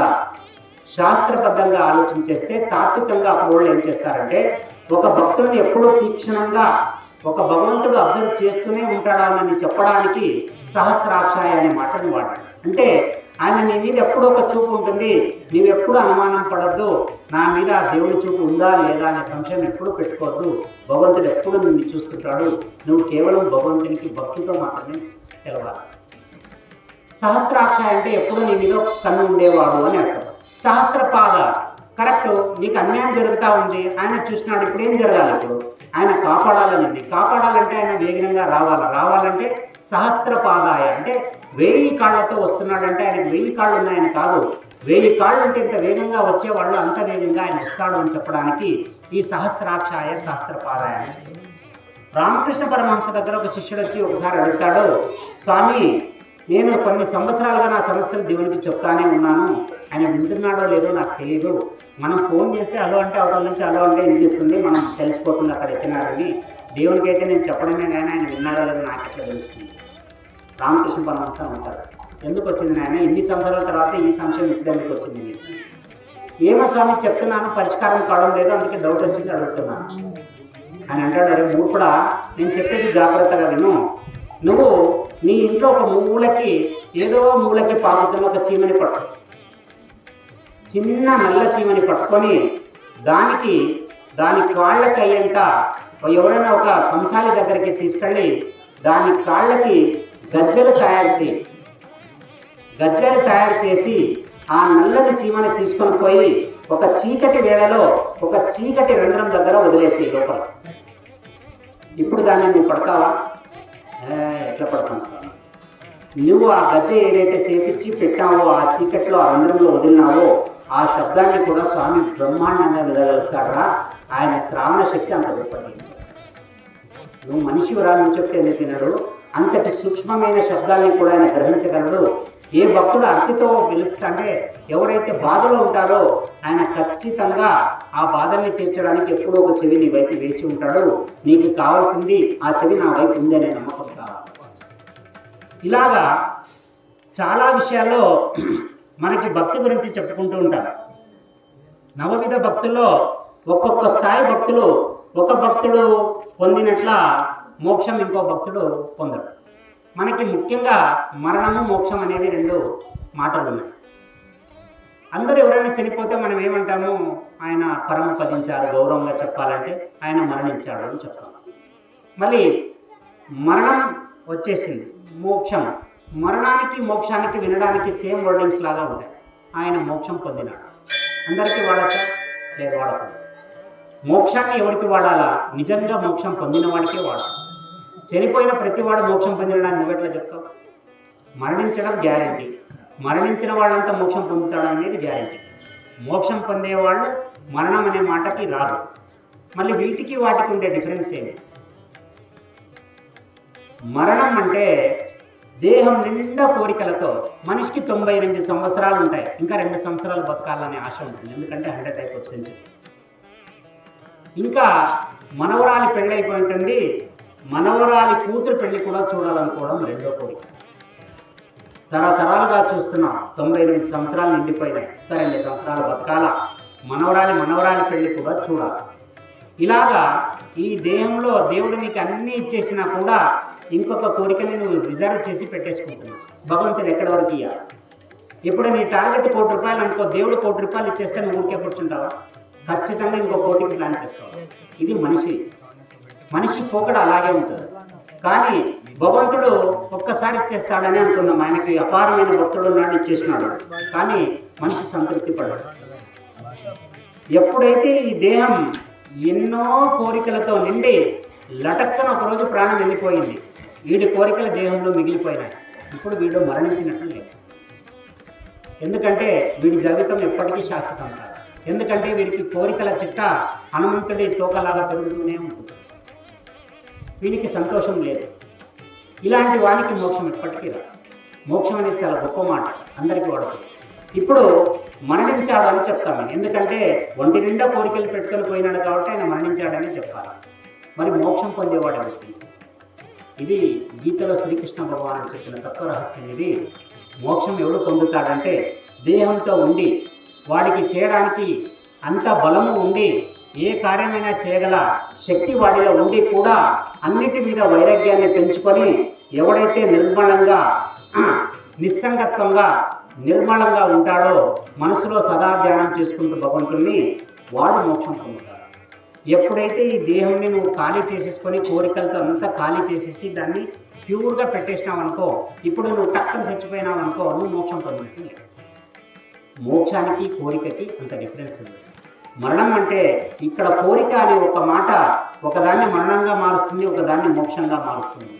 ఇప్పుడు మనం మరణం వైపుకు పోవాలా, మోక్షం వైపుకు పోవాలనేది మన సంస్కారాలను బట్టి మనమే తెలుసుకోవాలి.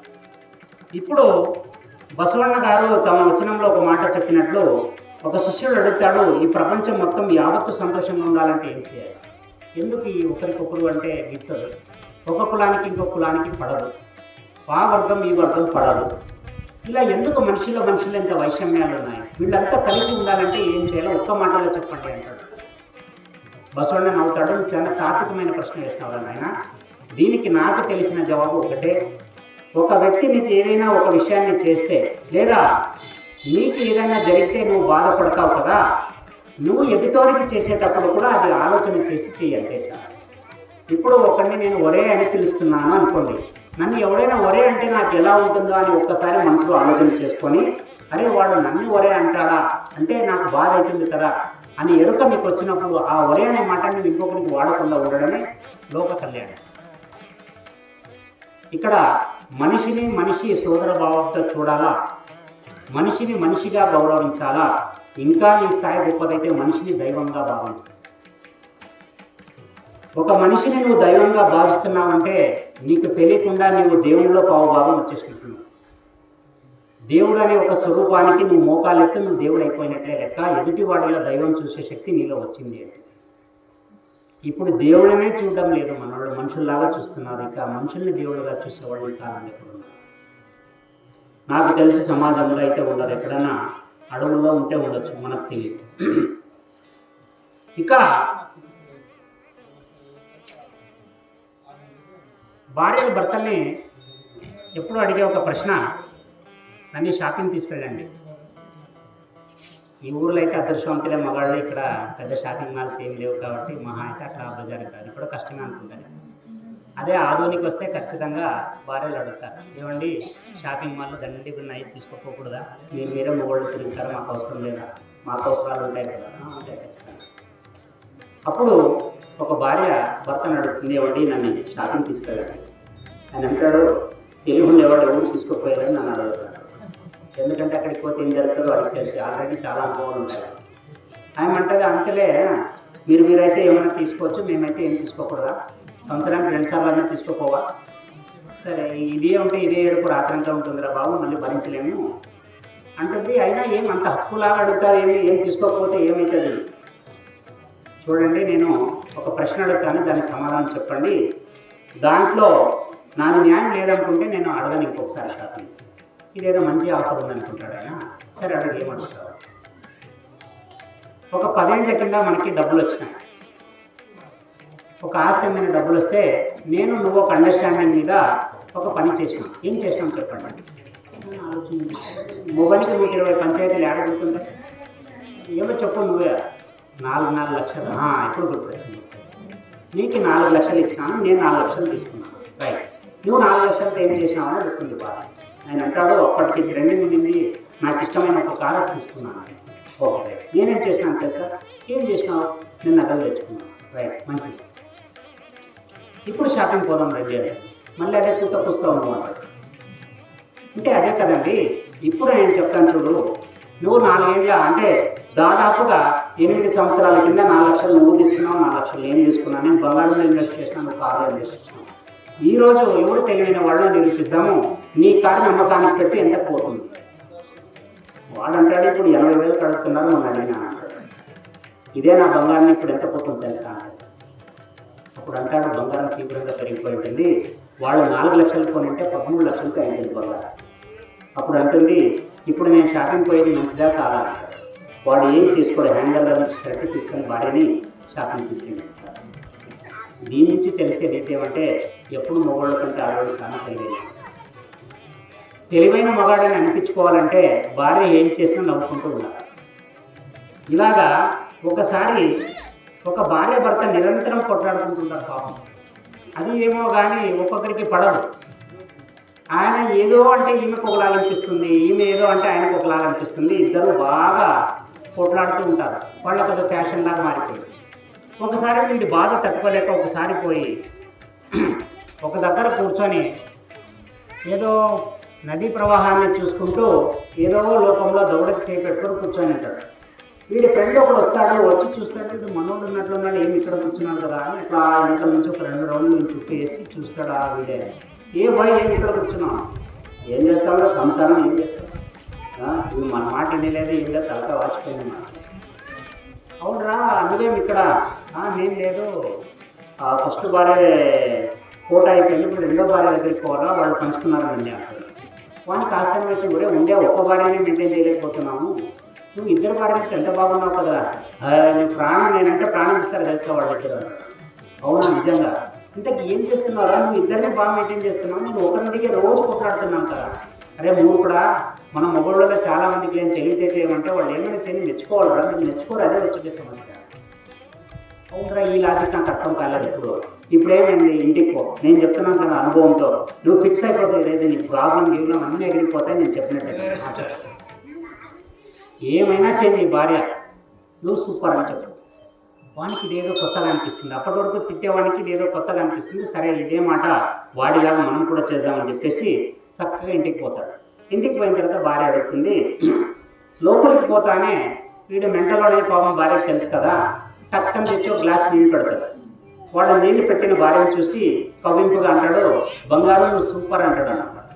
ఆమె కంటే నీకేం పిచ్చి కుక్క దొరికిందా, ఏం ఈరోజు ఇట్లా మాట్లాడుతున్నాడు. అట్లాగా నీళ్లు పెట్టి లోపలికి వెళ్ళిపోతుంది. నీళ్లు తాగి కొద్దిసేపు అయిన తర్వాత ఒక టీ గ్లాస్ తెచ్చి పెడతాడు. వాడు మళ్ళీ టీ గ్లాస్ చూస్తే భార్యని కవింపుగా చూస్తే బంగారం మళ్ళీ సూపర్ అంటాడు. వీడికి ఏదో పిచ్చి వచ్చిందిరా నాయన, దయ్యం బియ్యం పడినట్టుంది అనేసి ఆమె పరిగెత్తుకుంటూ వంటగదిలోకి వెళ్ళిపోతుంది. ఇక మూడోసారి ముచ్చటగా ఆమె ఏమంటే భోజనం తయారైంది, వస్తారా లోపలికి. పోతాడు, భోజనానికి బాగా ఐటమ్స్ చేసి ఒక ముద్ద పెట్టుకొని ఒక కర్రీ వేసుకొని తింటాడు. బంగారం సూపర్ దొరకడమే నా అదృష్టం. 2 నిమిషాల గ్యాప్ అయిన తర్వాత ఒక్కసారిగా తన వీపు మీద కడ్డీ పడత పడతాడు. కొట్టడం మొదలైపోతుంది. ఆయన అరుస్తానే ఉంటాడు, ఏమే దయ్యం పట్టింది, మట్ల పడుతున్నా పడుతూ. అంటే దుర్మార్గుడా, 20 ఏళ్ళ నుంచి సంసారం చేస్తున్నా ఏ రోజు నా కర్రీని ఒప్పుకోలేదు, కానీ ఈరోజు ఆ టక్కలలో పక్కింటి ఆవిడ కర్రీ తెచ్చిస్తే దాన్ని చూసుకొని బాగుందని చూస్తావా అన్నమాట. దీని నుంచి తెలిసిన నీతి ఏమంటే, ఎప్పుడు తిట్టే భర్త తిట్టాలా, పొగిడేకపోకూడదు. పొగిడేకపోతే పరక దెబ్బలు పడతాయి. మనం తిడుతూనే ఉండాలా, వాళ్ళు పడుతూనే ఉండాలి. అలా అంటే వీళ్ళు కొట్టేదట్లేదు. ఇలాగా ఒక్కొక్క రకంగా ఒక్కొక్క మనిషి వ్యవహార తీరు ఉంటుంది. ఒకసారి మనకి సంపద అంటే గుర్తుకొచ్చే దేవత లక్ష్మీదేవి. లక్ష్మీదేవి దగ్గర ఉండే సంపద ఎవరి దగ్గర ఉండదు. ఎందుకంటే ఆమె పేరే లక్ష్మి, సంపద. శ్రీ అంటేనే సంపద అని అర్థం. ఇలా ఒకసారి ఆమె మంచి ఒక పేరంటం లాగా వెళ్తారు. దేవతలంతా కలిసి ఒక పేరంటానికి వెళ్ళినప్పుడు అక్కడ లక్ష్మీదేవి, సరస్వతీదేవి, పార్వతీదేవి ముగ్గురు ఒక దగ్గర కూర్చున్నారు. కూర్చున్న తర్వాత లక్ష్మీదేవి చెవి జింకెళ్ళి పార్వతీదేవి చూస్తారు. ఎంత అందంగా ఉంటాయంటే అవి పైన ఒక వరుస నెమలి 108 నెమళ్ళు ఉంటాయి. కింద వరుసలో 108 పక్షులు ఉంటాయి. ఇంకా కింద వరుసలో 108 ఏనుగులు ఉంటాయి. ఇలాగా 3 వరుసలో ఆల్మోస్ట్ ఒక గొడుగులాగా ఆమె చెవి జింకీలు ఉంటాయి. పార్వతీదేవి వాటిని చూస్తేనే విపరీతమైన ఆకర్షణకు లోనవుతుంది. ఆమె మామూలుగా మనం పేరెంటాల్లో పోయినప్పుడు వదిన ఇది ఎక్కడ చేయించుకున్నామని అడుగుతారు. నాకేం తెలుసు, మీ అన్న గిఫ్ట్ ఇచ్చినాడు అని చెప్తారు. అన్న చూస్తే అబ్బాయి చాలా బాగున్నాయి, మనకి కైలాసంలో ఇట్లాంటివి ఏమి ఉండదు, వైకుంఠంలో అయితే భోగము అని చెప్పేసి ఆమె దాన్ని స్కాన్ చేసుకొని కళ్ళలో పెట్టుకొని చక్కగా శివుని దగ్గరకు వచ్చి కూర్చున్నప్పుడు ఆయన ఏదో పాపం తపస్సు చేసుకుంటుంటాడు. ఏమంటే మీది అయిపోయిందా అని అడుగుతాడు. ఆయన అంటాడు, ఈ మేము ప్రపోజల్ తెచ్చినట్లుంది, ఏమి అని అడుగుతాడు. ఇట్లండి లక్ష్మీదేవి దగ్గర చూసినాను, చాలా బాగున్నాయి జింకీలో. అవునా, మంచిది అంటాడు. అవునా, మంచిది కాదు, నాకు అట్లాంటివి కావాలంటే. అప్పుడు అంటాడు, ఇప్పుడు నువ్వు లైన్కి వచ్చినావు, ఇప్పుడు అడుగు ఏం కావాలి, నాకు అలాంటివే జింకీలు చేసేయాలి. ఆయన అంటాడు, నా దగ్గర బూడిద తప్ప బంగారం లేదు, నువ్వు నన్ను అడగాలని ఎలా అంటున్నావు అసలు. ఏమండి భర్తగా మీ ధర్మం కాదా భార్య కోరిక తీర్చడం అని అంటాడు. ఖచ్చితంగా తీర్చాల్సింది, పురుషార్థాలలో అదొకటి. మళ్ళీ నాకు అలాంటి జింకీలు కావాలి. ఆయన అంటాడు, నువ్వు సతాయించుకో, ఒక పని చేయి, నా దగ్గర అయితే బంగారం లేదు, నేను నా నుదుటి మీద ఉన్న కొంచెం భస్మాన్ని తీసి ఒక ఆకులో వేసిస్తాను, దాన్ని జాగ్రత్తగా తీసుకెళ్ళి కుబేరుడికి. నవవిధులకు అధిపతి చేసిన వాడిని నేనే, కుబేరుడు. ఆ కుబేరుడి దగ్గరికి పోయి శివభస్మం తెచ్చినాను, దీన్ని తూగేంత బంగారం నాకేం అడుగు, ఆయన బంగారం ఇచ్చిన తర్వాత నీకేం కావాలో ఆ డిజైన్ చేయించుకో. ఏమంటే చూస్తే ఇస్తే ఇస్తానని చెప్పండి, లేదంటే లేదని చెప్పండి, బూడి దగ్గర ఇస్తే నవ్వుతారు అక్కడ జనాలు. అని అంటే నేను తీసుకోకపోవడం నవ్వినప్పుడు నేను తీసుకుంటాను. సరే అని ఇంకా పతి మాటకు తిరగలేదు. ఒక ఆకులో తన నుదుటి మీద ఉండే భస్మాన్ని తీసి కొంచెం ఆకు మీద వేసి ఇచ్చేస్తాడు. ఆమెకి నందిని తోడునిచ్చి పంపించేస్తాడు. అక్కడికి పోయిన తర్వాత కుబేరుడికి అమ్మవారు వస్తుందని పిలుపు వచ్చే లోపల ఆయన పాపం లోపల నుంచి బయటకు పరుగు వస్తాడు. అమ్మ ఇక్కడికి వచ్చేసిందా, పరిగెత్తుకుంటూ వచ్చి ఆయన తీసుకుంటే, అమ్మ మీరు ఇంత దూరం ఎందుకు వచ్చినారు, నాకు కబురు పెడితే నేనే వచ్చేవాడిని కదా. ఏమప్ప నాకు తెలియదు, మా ఆయన నువ్వు ఉండే కాటికి రమ్మని చెప్పినాడు, అక్కడికే రమ్మన్నాడు, అందుకే నేనే వచ్చేసాను ఇక్కడికి. అవునమ్మా అని పాపం ఆయన ఆమెకి ఉచితాసనం చూపించి ఏదో మర్యాదలు తనకు తోచిన దాంట్లో చేసి అడుగుతాడమ్మా ఏం పని మీద వచ్చినారు అంటుంది. నాకు కొంత బంగారం కావాలి. అయ్యో అదేం భాగ్యం అమ్మ, బంగారం నీకు కొడువా, ఆయన ఇచ్చిన భిక్ష ఇదంతా నా నిధులను ఎక్కి నీకు ఎంత కావాలంటే తీసుకోపమ్మా.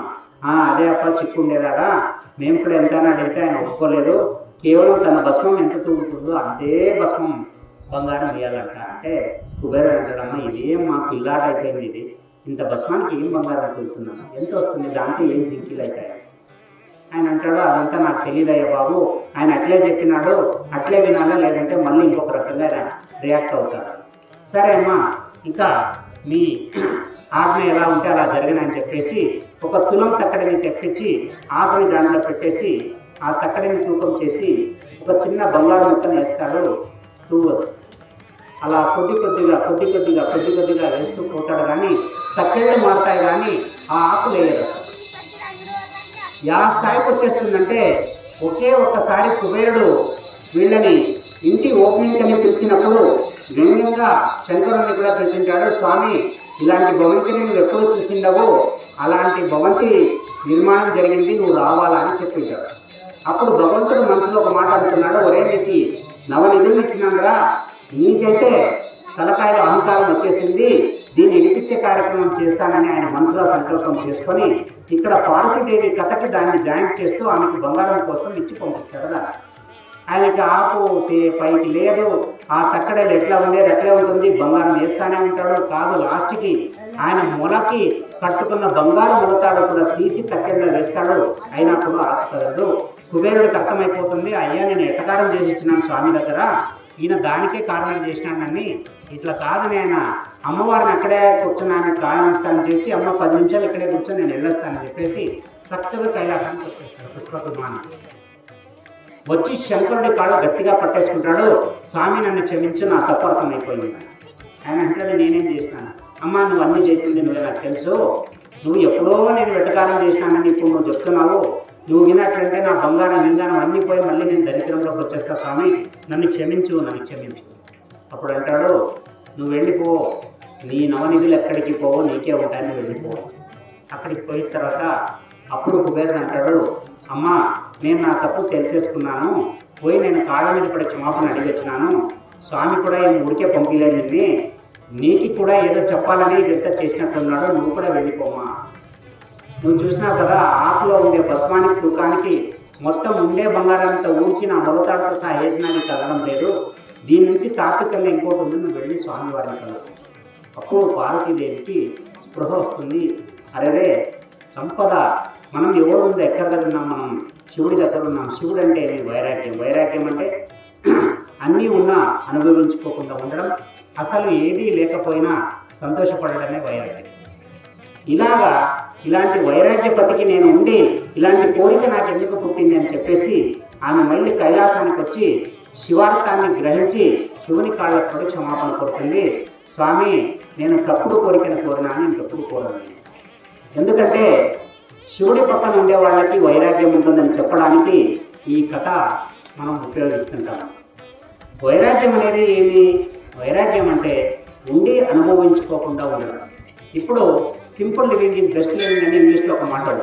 ఒక మనిషి ఒకే స్థాయి జీవనాన్ని సాగించినాడు అనుకోండి, అంటే బాగా ఉన్నప్పుడు ఎక్కువ కాకుండా, ఏమీ లేకున్నప్పుడు తక్కువ కాకుండా ఒకే స్థాయిని మెయింటైన్ చేస్తే వాడు 4 కాలాల పాటు ఒకే రకంగా బతుకుతాడు అనేది అప్పట్లో బాగా అబ్జర్వ్ చేస్తే మీరు పెద్దోళ్ళ ఇంట్లో కానీ చిన్నోళ్ళ ఇంట్లో కానీ ఒకే టిఫిన్ ఉండేది, రొట్టి కూరగాయ.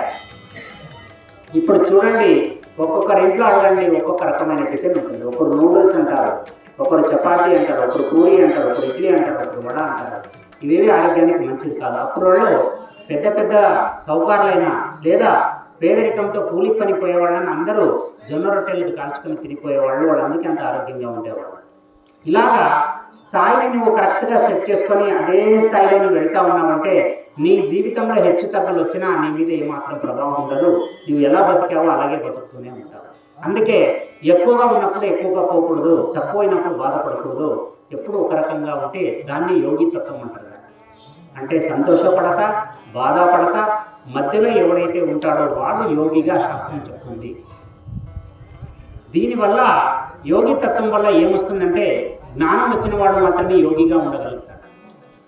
మీరు ఒక్కొక్కరు పోయినప్పుడు ఏడ్చేది చూస్తే నవ్వాలో ఏడవలో అర్థం కాదు. వాళ్ళు బతికినప్పుడు ఒకరోజు కూడా వచ్చి చూసింటారు, కానీ పోయినప్పుడు చాలా టీమ్స్లో ఏడుస్తుంటారు వాళ్ళ దగ్గరికి వచ్చి. నేను అప్పుడు వచ్చినప్పుడు ఇట్లా చేసినావే, ఇప్పుడు వచ్చినప్పుడు ఇట్లా చేసినావే. అదంతా బాహాటంగా బయట వాళ్ళకి తెలిసేలాగా ఏడవడమే కానీ మనస్ఫూర్తిగా వచ్చేది. మనస్ఫూర్తిగా వచ్చేది ఏది శబ్దంతో ఉండదు, మౌనంగా ఉంటుంది. ఏదైనా చేయాలనుకుంటే నిజంతో చేయాలా, నిర్మలమైన మనసుతో చేయాలా. అదే మనకి ఏ ధర్మం చెప్పినా అదే మాటే చెప్తుంది మనకి. ఆశలు ఇలాంటివంటే మనం అనుకుంటాం, ఒక టార్గెట్ పెట్టుకుంటాం. నేను ఒక 10 కోట్లు టార్గెట్ పెట్టినాను నా జీవితంలో. 10 కోట్లు అయిన తర్వాత నేను దైవ కార్యానికి నిలబడిపోతాను, ఇంకా నాకు ఈ ఆశ వద్దు, ఇది ఏమి వద్దు అని మనం అనుకుంటాం. 10 కోట్లు అయిన తర్వాత 11వ కోటికి ఆలోచన వస్తుంది మనిషిని అయితే. మళ్ళీ దీనికి అంతేమేమి, ఇది ఎటువంటిది అంటే, మనం ఎక్కడైనా నిప్పు పడినప్పుడు దాన్ని ఆర్పడానికి ఏం చేస్తాం, నీళ్లు పోయాలి. నీళ్లు పోయాలా అంటే వైరాగ్యాన్ని పొందాలి. ఇక్కడ వైరాగ్యం నీళ్ళ లాంటిది. కానీ మనం ఏం చేస్తామంటే, ఇదొక్క కోరిక తీర్చుకొని నెక్స్ట్ టైం నుంచి మళ్ళీ నేను మామూలు అయిపోతాను. అక్కడ నువ్వు నిప్పును ఆర్పడానికి నెల్లిని పోస్తున్నావు. ఇది ఎప్పటికీ ఆగదు, నీ కోరిక ఎప్పటికీ తీరదు. అందుకే కోరికల్ని తీర్చుకోవాలనుకుంటే ఒక వైరాగ్యం అనేది ఆ క్షణం నుంచి వచ్చేసేలా. అది ఎలా ఉండాలంటే, వైరాగ్యాల్లో 3 రకాలని ముఖ్యంగా చెప్తారు. 1 పురాణ వైరాగ్యం, 2 ప్రసూతి వైరాగ్యం, 3వది శ్మశాన వైరాగ్యం. ఈ 3 వైరాగ్యాలు చాలా ముఖ్యమైనవి. ఎక్కువగా తరచుగా మనకి కనిపించేవి ఇవి 3. ఈ పురాణ వైరాగ్యం ఎలా ఉంటుందంటే, ఇప్పుడు నేను ఏదో పురాణం చెప్తున్నాను, చాలామంది వింటా ఉన్నారు. దీంట్లో ఎంతమంది మనసు పెట్టి వింటున్నారో మనకైతే తెలియదు, శంకరుడికి తెలుస్తుంది. ఇలా చెప్పేటప్పుడు నేనేం చెప్తానంటే, మనిషి అనేవాడు ఇలాగే బతకాలా, సనాతన ధర్మాన్ని పాటించాలా, తన ధర్మంతో పాటు ఇతరుల ధర్మాన్ని గౌరవించాలా, కానీ నీ ధర్మానికి నిలబడాలా. నెక్స్ట్, ఒక మనిషి పూజ చేస్తే త్రికరణ శుద్ధిగా చేయాలా, దేవుడి మీద మనసు లగ్నం చేయాలా. ఇటువంటివన్నీ చేస్తే నీకు దేవుడి ఎరుక తెలుస్తుంది అని చెప్తాను. ఇప్పుడు వినేటప్పుడు బాగానే అందరూ ఏమనుకుంటారంటే, స్వామి బాగా మంచిగా చెప్తున్నాను, రేపు పొద్దున్న నుంచి మొదలు పెడదాం. ఇప్పుడు నా తోటి వాడు ఉన్నాడు అనుకోండి, నేను ఇంకొక పురాణానికి పోయినాను.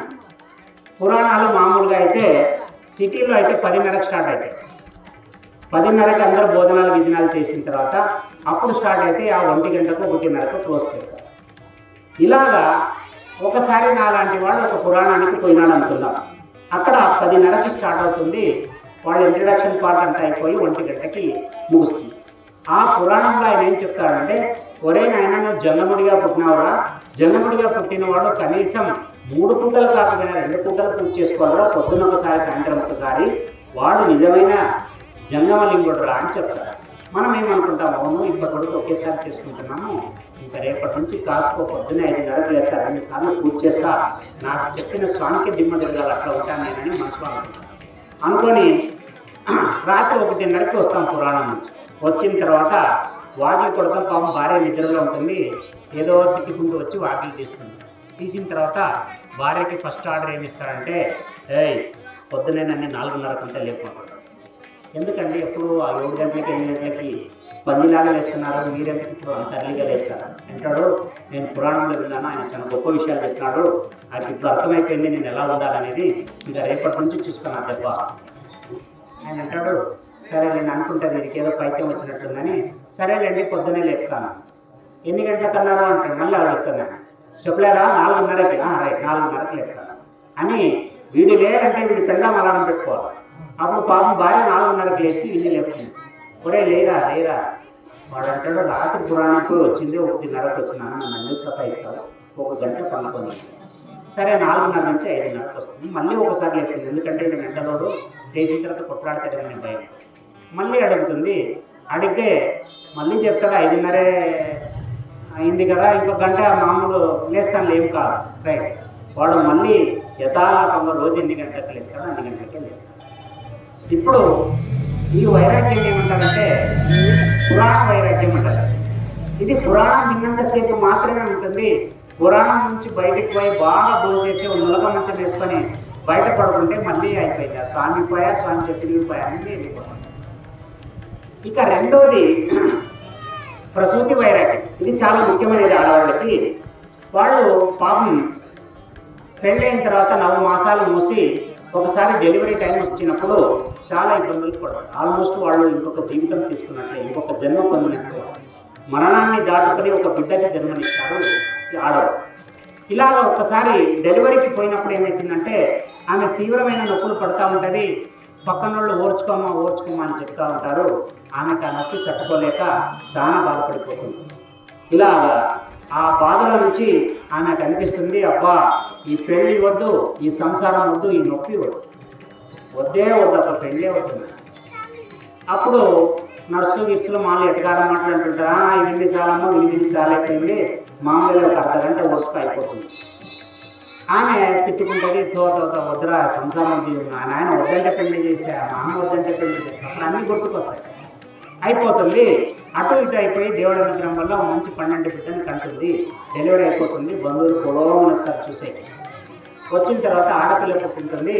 అప్పుడు ఆమె దగ్గరికి పోయి, బాగుందిలే, సేమ్ నీ పోలిక ఉన్నట్టుంది ఇది, అది ఇది అని చెప్పేసి, ఏమే రాత్రంతా ఏడుస్తుంటుంది, బాధ అని మళ్ళీ ఆపరేషన్ చేయించి నిజాం లేదు. అమ్మ బాగా చెప్పినా నాకు మౌతుల్లో పుట్టాలా. ఇక్కడ ప్రసూతి వైరాగ్యం ఎంతసేపు ఉంది అంటే, ఆ బిడ్డ కడుపులో నుంచి బయటకు వచ్చేంత వరకు ఆ బాధ ఆమె అవలంబిస్తుంది. ఎప్పుడైతే బిడ్డ బయటకు పడతాడో మళ్ళీ ఆమె ఆశ మొదలవుతుంది, తనకి మగ బిడ్డ కావాలనే ఆశ మొదలవుతుంది. ఇది ప్రసూతి వైరాగ్యం. ఇది ప్రసూతి జరిగేంత వరకు, డెలివరీ జరిగేంత వరకు ఉండే వైరాగ్యం. ఇక మూడోది చాలా ముఖ్యమైనది శ్మశాన వైరాగ్యం. ఇక్కడ ఎక్కడ లేని తత్వాలన్నీ వచ్చేస్తాయి. ఇప్పుడు నేను జరిగిన సంఘటన చెప్తా. మా బంధువుల దాంట్లో ఒక దానికి వెళ్ళాను నేను, చాలా దూరం. అక్కడ ఆయన పెద్ద సౌకర్యం అయినాడు వాళ్ళ ఊళ్ళో. ఇక్కడ నుంచి ఏమి తీసుకోవాలి, అక్కడికి పోయి చాలా పెద్ద గొప్ప మనిషి అయిపోయినాడు. ఆయన 3 కోడలు, ఆయనకి 3వ కోడలు చాలా గడసరి కోడలు. ఎప్పుడో ఒకసారి కోడల మీద అతనికి మమకారం వచ్చినప్పుడు, అమ్మ ఈ చిటికెన వేలికి ఒక వజ్రం ఉంగరం ఉందమ్మా, ఎవరు ఏం తీసుకున్నా ఈ ఉంగరం నువ్వే తీసుకోవాలని చెప్తున్నాడు. ఆ కోడలికి చాలా సంతోషం అయిపోయింది, మా మామ నాకు వజ్రపు ఉంగరం ఇస్తున్నాడు. కాలాంతరం వచ్చేసింది. ఒకసారి ఆయన వికెట్ పోయింది, అందరు పోయినారు, మేము పోయినాము. పెద్ద పెద్ద సౌకర్యాలు అయిపోయినారు, కొడుకుల వ్యవహారాలు పెద్ద పెద్ద దాంట్లో ఉన్నారు. మేము చూసినాం. అప్పుడే పెద్దోళ్ళ కథే కథ అన్నారు. అక్కడ పోతే ఎవరెవరో పెద్దవాళ్ళు వచ్చినారు, మేము పక్క కూర్చొని చూస్తున్నాము. అంతా అయిపోయింది. శ్మశానానికి తీసుకెళ్లారు. లోపల దింపిన తర్వాత ఆ కార్యక్రమాలు చేస్తూ ఉన్నారు.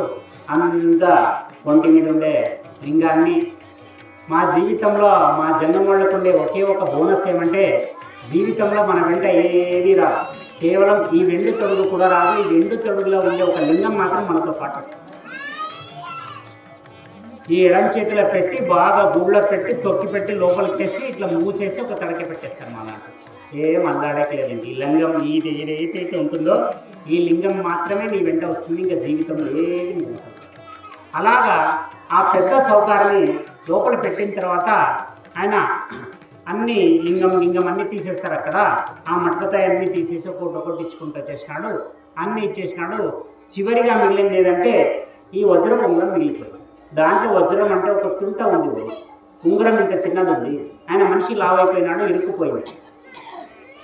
అది తీయాలి. చిన్న కోడలికి దాని మీద మనసు, తీసేకి లేదు, రావడం లేదు. ఆయన అందరినీ నిలిపెట్టేసినారు ఆ ఒక్క ఉంగరం కోసం. ఎక్కడెక్కడో ఊరికి పోయేవాళ్ళు బస్సుల కోసం చూసుకుంటున్నారు, ఆ టైంకి ఉన్నాయో ఏమో బస్సులు, ఇక్కడి నుంచి మేము ఎప్పుడు పోవాలో ఏం లేదు. అదొక ఆచారం ఉంది కదా. ఆ రోజు అక్కడ వాళ్ళ ఇంట్లో ఎవరు ఉండకూడదు, ఎవడి బాధలు వాళ్ళది. ఈమె ఉంగరం బాధ ఈమెది, ఆయన పోయిన బాధ పోయింది. ఇంకా ఆయనది ఏం చేయాలో అర్థం కాలే.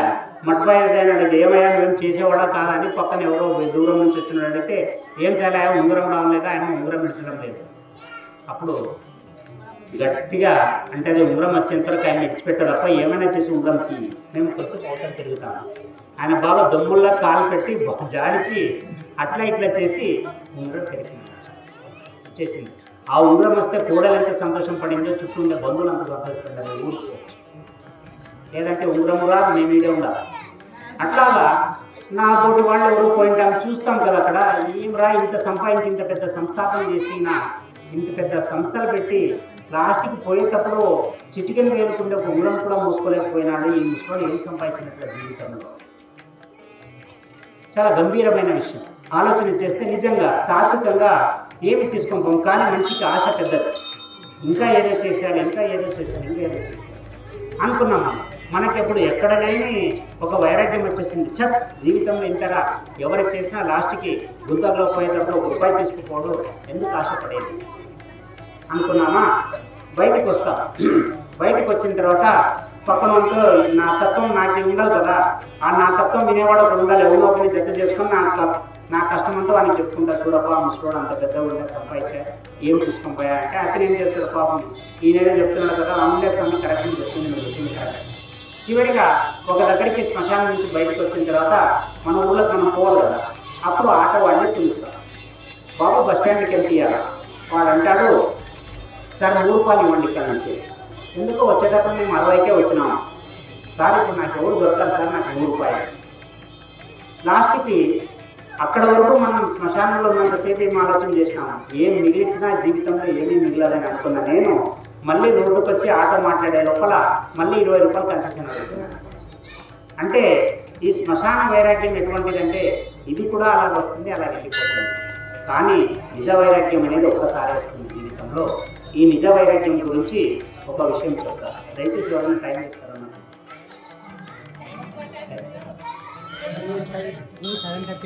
7:30. నిజమైన వైరాగ్యం ఎలా వస్తుందంటే, రామచరిత మానస్ అని రాముని గురించి చాలా గొప్పగా రాసిన గ్రంథాల్లో తులసీదాసు రచించిన రామచరిత మానస్. ఈ రామచరిత మానస్ రాసిన తులసీదాసు ఒక అనాథ, ఆయనకి తల్లిదండ్రులు లేరు. చిన్నగా ఉన్నప్పుడు ఒక గ్రామంలో ఆయన అనాథగా పుట్టినప్పుడు, అనాథగా దొరికినప్పుడు ఆ గ్రామ ప్రజలు ఆయన్ని తమ ఇంటి బిడ్డలాగా వంతుల వారీగా వారాల పాయిలాగా ఒక్కొక్కరింట్లో ఒక్కొక్క వారంలో పనిచేస్తూ బతుకుతూ ఆ ఊళ్ళో వాళ్ళకి తల్లో నాలుగులాగా ఉంటాడు తులసీదాస్. ఆయనకు తెలిసినవి 2 విషయాలు, ఎవరికి ఏం అవసరమో దాన్ని తెచ్చివ్వడం, వాళ్ళు పెట్టింది తిని హాయిగా పడుకోవడం, అంతే జీవితం. ఆయనకి పెద్దగా ఆశలు కానీ గమ్యాలు కానీ ఏం లేవు. ఎందుకంటే ఆయన అనాథగా పుట్టినాడు, 3 పూటల తిండి కంటి నిండా నిద్ర ఉంటే ఇంత చాలా అనుకునేవాడు జీవితం. ఇలాగ ఆయన పెరిగి పెద్దవాడైన తర్వాత ఒక యుక్త వయస్కుడు అయ్యేసరికి ఆ ఊళ్ళో వాళ్ళంతా ఆలోచన చేసి ఒకసారి అంటారు, పాపం వీనికి ఇన్ని రోజులు మనమే పెంచి పోషించినాము, వీనికంటూ ఒక సంసారం చేస్తే వీడి జీవితాన్ని వీడు చూసుకుంటాడు, మనం తలా ఒక చేయి వేస్తే ఒక జీవితం నిలబడుతుందని ఆ ఊళ్ళంతా కలిసి ఆ తులసీదాసుకు వివాహం చేయాలని నిర్ధారం చేసి ఆయన పిలిపించి అడుగుతారు. ఆయన ఫస్ట్ వద్దన్న తర్వాత అంటారు, బాబు నాయన నేను ఎంతకాలం ఉంటామరా, నువ్వు పెళ్లి చేసుకో, నీకంటే ఒక సంసారం అయితే నువ్వు కూడా సంతోషంగా నీ పిల్లలతో చూసుకుంటూ బాగుండొచ్చు. చివరిగా పెళ్లి కొట్టుకుంటాడు. వాళ్ళే ఒక మంచి అమ్మాయిని చూసి పెళ్లి చేసేస్తారు ఊళ్ళో వాళ్ళు. పెళ్లి చేసిన తర్వాత ఈయన మళ్ళీ పనులకు పోతా ఉంటే వాళ్ళు అంటారు, ఒరేనైనా నీ జీవితానికి కావాల్సిన ధాన్యాల గిన్నెలు మేము ఇస్తాము, నీ భార్యను చూసుకొని అక్కడ ఉండే ఒక సేన్ని చేసుకుంటా సంతోషంగా ఉండు, నువ్వు ఇంకా ప్రతిరోజు ప్రతి ఇల్లు తిరగాల్సిన అవసరం లేదు, ఇప్పుడు నీకంటే ఒక సంసారం ఉంది, అక్కడ నువ్వు చూసుకొని చెప్తారు. ఆయన పాపం ఏదో ఇచ్చిన భూమిని సేద్యం చేసుకుంటూ భార్యతో చాలా సంతోషంగా ఉంటాడు. ఇలాగా సంతోషంగా ఉన్నప్పుడు చాలా సంవత్సరాలు తన భార్యను పుట్టింటికి పంపించింది. ఎందుకంటే ఆయన వస్తూ ప్రేమ అనేది లేని చోట ఒక్కసారిగా ప్రేమ కురిపించే తన భార్యను చూసిన తర్వాత ఆ భార్యకు ఆయన అలవాటు పడిపోతాడు. ఆమె అంత జోపానం చేస్తుంటుంది భర్తని, ఆమె ప్రేమ ఆయన ఎక్కడికి బయటికి పోకున్నట్ల కనీసం కొన్ని సంవత్సరాల పాటు ఆమెను పుట్టింటికి కూడా వెళ్ళకుండా ఆయన అక్కడే పెట్టేసుకొని ఉంటాడు. ఆమె కూడా తాను ఆ మాట్లాడితే పుట్టింటికి పోతానని భర్త ఇక్కడ బాధపడతాడు అని చెప్పేసి ఆమె కూడా అడగడం మొదలుపెట్టేసి చివరికి ఒక రోజు ఆ పిల్లనిచ్చిన అత్త ఒక ఎద్దుల బండి తీసుకొని వచ్చి అడుగుతుంది, నాయన నేను నా కూతుర్ని పండగకి తీసుకెళ్తున్నా, ఊళ్ళో వాళ్ళందరూ ఒకటే అడుగుతున్నారు, అల్లుడు ఏమైనా కొట్టలేనాడా, అమ్మాయిని పంపించడం లేదా, ఎందుకు రావట్లేదు అని, ఈసారికి పంపించరానైనా, లేకపోతే ఊళ్ళో వాళ్ళు ఒక్కో రకంగా మాట్లాడుకుంటున్నారు, దయచేసి ఈసారికి పంపి. ఆయనకి కరెక్ట్ అనిపిస్తుంది, పాపం నా కోసం వీళ్ళని ఇబ్బంది పడుతున్నానేమో, సరే తీసుకెళ్ళండి, కాకపోతే వీళ్ళనంత త్వరగా పంపించేసేయండి. వాళ్ళు అంటారు, సరే నాయన వీళ్ళు చూసుకొని నువ్వన్నా, లేదంటే కుదరకపోతే మేమైనా పంపిస్తామని చెప్పేసి భార్యను తీసుకొని వాళ్ళమ్మ తోడుకొని వెళ్ళిపోతుంది. ఈయనకి భార్య పోయిన తర్వాత బాగా అలవాటు పడిపోయింటాడు భార్యకి, ఏది కావాలన్నా పాపం భార్య ముందుండి చేసి పెడుతుంటుంది. ఈయనకి ఒక్కసారిగా భార్య వెళ్ళిపోయేసరికి ఈయనకి మైండ్ పనిచేయదు. మిత్రులతో పోయి కూర్చుంటాడు, సమాధానం కాదు, ఇంకో పని పెట్టుకుంటాడు, సమాధానం కాదు, ఎక్కడికో పోతాడు, ఏది సమాధానం కాదు, నిరంతరం భార్య గుర్తుకొస్తానే ఉంటుంది. ఒకసారి రాత్రి పడుకుంటాడు, సడన్గా ఆయనకు అనిపిస్తుంది, నేను నా భార్య లేకపోతే పిచ్చోడని అయిపోతాను, నేను ఎట్లయినా కానీ భార్య దగ్గరికి వెళ్ళిపోవాలని చెప్పేసి పరుగున ఆ రాత్రి పూటాన్ని కూడా చూడకుండా, ఒంటి మీద ఏ బట్టలు ఉన్నాయో కూడా స్పృహ లేకుండా భార్య కోసం పరిగెత్తుకుంటాడు. అలాగా ఎంత దూరం వెళ్తాడో ఆయనకే తెలీదు. ఆయన అడవుల గుండా ఏమాత్రం భయం లేకుండా కేవలం భార్య మీద మమకారంతో అదే తలలో పెట్టుకొని అలా ప్రయాణం సాగిస్తూ ఉంటాడు. ఆయన మీద ఆయనకి స్పృహ ఉంది. చివరాఖరికి దాదాపు ఒక వారం ప్రయాణం చేసిన తర్వాత ఆ ఊర్లోకి ప్రయాణం అంటే భార్య ఉండే ఊర్లోకి ఎంటర్ అవుతుంది. ఆ దరిద్రానికి ఆ ఊర్లో అప్పుడు పెద్దగా దొంగల బెడద ఉంటుంది. ప్రతి ఇంట్లో దుడ్డు కర్రలతో అందరు కర్రలు రెడీ చేసి పెట్టుకుని ఎవడన్నా కొత్తవాడు వస్తే ఫస్ట్ గేట్ వేయడం. ఎప్పుడైతే నేను లేట్ నైట్కి వెళ్ళిపోతాడో, ఎప్పుడైతే ఆయన రాత్రి అర్ధరాత్రి వేళ ఆ ఊళ్ళో ఎంటర్ అవుతాడో వాళ్ళకి వీళ్ళకి కనుక్కోకుండా సీదా వెళ్ళి భార్య ఇంటికి తలుపుతాడు. అక్కడ తడితే ఫస్ట్గా వాళ్ళ అమ్మ లేస్తుంది, వాళ్ళ అత్త అంటే ఈ తులసిదాస్ వాళ్ళ అత్త లేస్తుంది. పాప నువ్వు తీయద్దమ్మా, ఎవడో దొంగడు ఉన్నట్టున్నాడు, దొంగ గొంతుతో వస్తున్నాడు, నువ్వు ముందు చూస్తానని ఏం చేస్తున్నానే వాకిలి తీస్తుంది. ఈయన ఆత్రంగా భార్యను చూడాలన్న ఒక ఆవేశంతో పక్కన లోపల కాలు పెట్టే లోపల నెత్తి కేటిస్తుందని ఆ దుడ్డు కరే ఆయనకి ఇక్కడ తలకి గాయమైపోతుంది, ఆయనకి రక్తస్రావం జరుగుతుంది. ఆయన అమ్మ అని కింద పడిపోతాడు. అక్కడే అత్త చూస్తుంది, అల్లుడు అవతారంలో ఉంటాడు, గడ్డలు తీసుకొని ఒంటి మీద బట్టలన్నీ చినిగిపోయి ముళ్ళ కంచాలకి తగిలి బట్టలన్నీ చినిగిపోయి ఉంటాయి. కాళ్ళకి చెప్పులు ఉండవు, కాళ్ళలో ముళ్ళు దిగి రక్తం కారుతూ ఉంటుంది. ఒక్కసారి రక్తం నిన్ను చూసి అర్థమే కాదు ఏం మిగిలిపోయినాడు. ఒక్కసారిగా అరిచి బిడ్డని పిలిచి అమ్మ నీ భర్త ఈ అవతారంలో వచ్చినాడే, వచ్చి చూసుకోతల్లి. భార్య వస్తుంది ఏడ్చుకుంటూ ఆయనకి సపర్యలు చేసి పాపం కాళ్ళు వీళ్ళన్నీ నొక్కి ఆయనకి చూసి ఏమండి ఇలాగా ఇక్కడ పసుపు మెత్తి మెల్లగా తీసుకొని పోయి ఆయనకి స్నానం చేపించి వేడి నీళ్ళు పెట్టి ఫస్ట్ ఆహారం తయారు చేయవే, ఎన్ని రోజులైందేమో తినే అని. ఒక వారం పూట తిండి కూడా లేకుండా ప్రయాణం చేస్తుంటాడు. చివరి ఆఖరికి బాగా మంచి భోజనాన్ని బాగా తయారు చేసి ఆయనకు వడ్డించి ప్రేమగా భార్య ఎదురుగా కూర్చుంటుంది. ఇంకోటి భార్యకి ఎప్పుడైతే భర్త తనని చూడడానికి అంత కష్టపడి అంత రాత్రిపూట వచ్చినాడంటే ఏ భార్యకైనా ఎంత ఆనందం ఉంటుందంటే అబ్బా నా భర్తకు అంత ప్రేమ ఉందా నా మీద అనేది ఉంటుంది. ఆమె విశేషమైన ప్రీతితో భోజనం అంతా అయిన తర్వాత ఆయనకి తాంబూలాన్ని ఇస్తూ ఏమండి నన్ను వదిలి ఉండలేకపోయారు కదా వచ్చేసారు. ఆయన అంటాడు అది నిజమే కదా, నేను మిత్రులతో కూర్చున్నాను, ఎక్కడెక్కడో తిరిగినాను కానీ ఎక్కడ నాకు సమాధానం కాలేదు, నిన్ను చూసేంత వరకు నా ప్రాణం నిలబడలేదు, అందుకే వచ్చేసాను. ఆమె ఇంకా ఉప్పొంగిపోతుంది, అబ్బా నా భర్తకి ఎంత ప్రేమ. ఆమె ఆ ప్రేమలోనే అంటూ ఒక మాట ఉంటుంది, ఏమండి ఇంత ప్రేమ నా మీద పెట్టుకున్నారు కదా, ఇదే ప్రేమలో ఒక పావుల భాగం రాముని మీద పెట్టుకుంటే మీకు మోక్షమే వచ్చేది అంటుంది. ఆమె హాస్యాస్పదంగా ఆయన ఆ ఒక్క మాట ఆయన జీవితాన్ని మలుపు తిప్పేస్తుంది. ఆమె అన్న మాట ఏమండి నా మీద చూపిస్తున్న ఇంత ప్రేమలో ఒక్క పావుల భాగం రాముని మీద పెట్టింటే మీకు మోక్షం సులభంగా దొరికేది కదండి. ఆ ఒక్క మాట విని తల వాల్చిన ఆయన అర్ధరాత్రి పూట భార్యకి కూడా చెప్పకుండా అక్కడి నుంచి వెళ్ళిపోతాడు. అది నిజ వైరాగ్యం. అది జీవితంలో ఒక్కసారే వస్తుంది, ఒక్కసారి వస్తే వెనక్కి తిరిగి ఎప్పటికీ చూసుకోవాలి, పోతే మోక్షానికి వెళ్ళిపోవాల్సింది. జీవితంలో మనకి కావాల్సింది నిజ వైరాగ్యం. ఈ పురాణ వైరాగ్యం, ఈ ప్రసూతి వైరాగ్యం, శ్మశాన వైరాగ్యాలలాగా అలాగా షేర్ మార్కెట్ లాగా ఎక్కి దిగే భక్తి ఉండకూడదు. ఎప్పుడు సమాంతరంగా పోయే ఒకే దాటిగా వెళ్ళే ఒక భక్తి మనకు ఉండాలా. అటువంటి వైరాగ్యం మన మనసుకు రావాలి.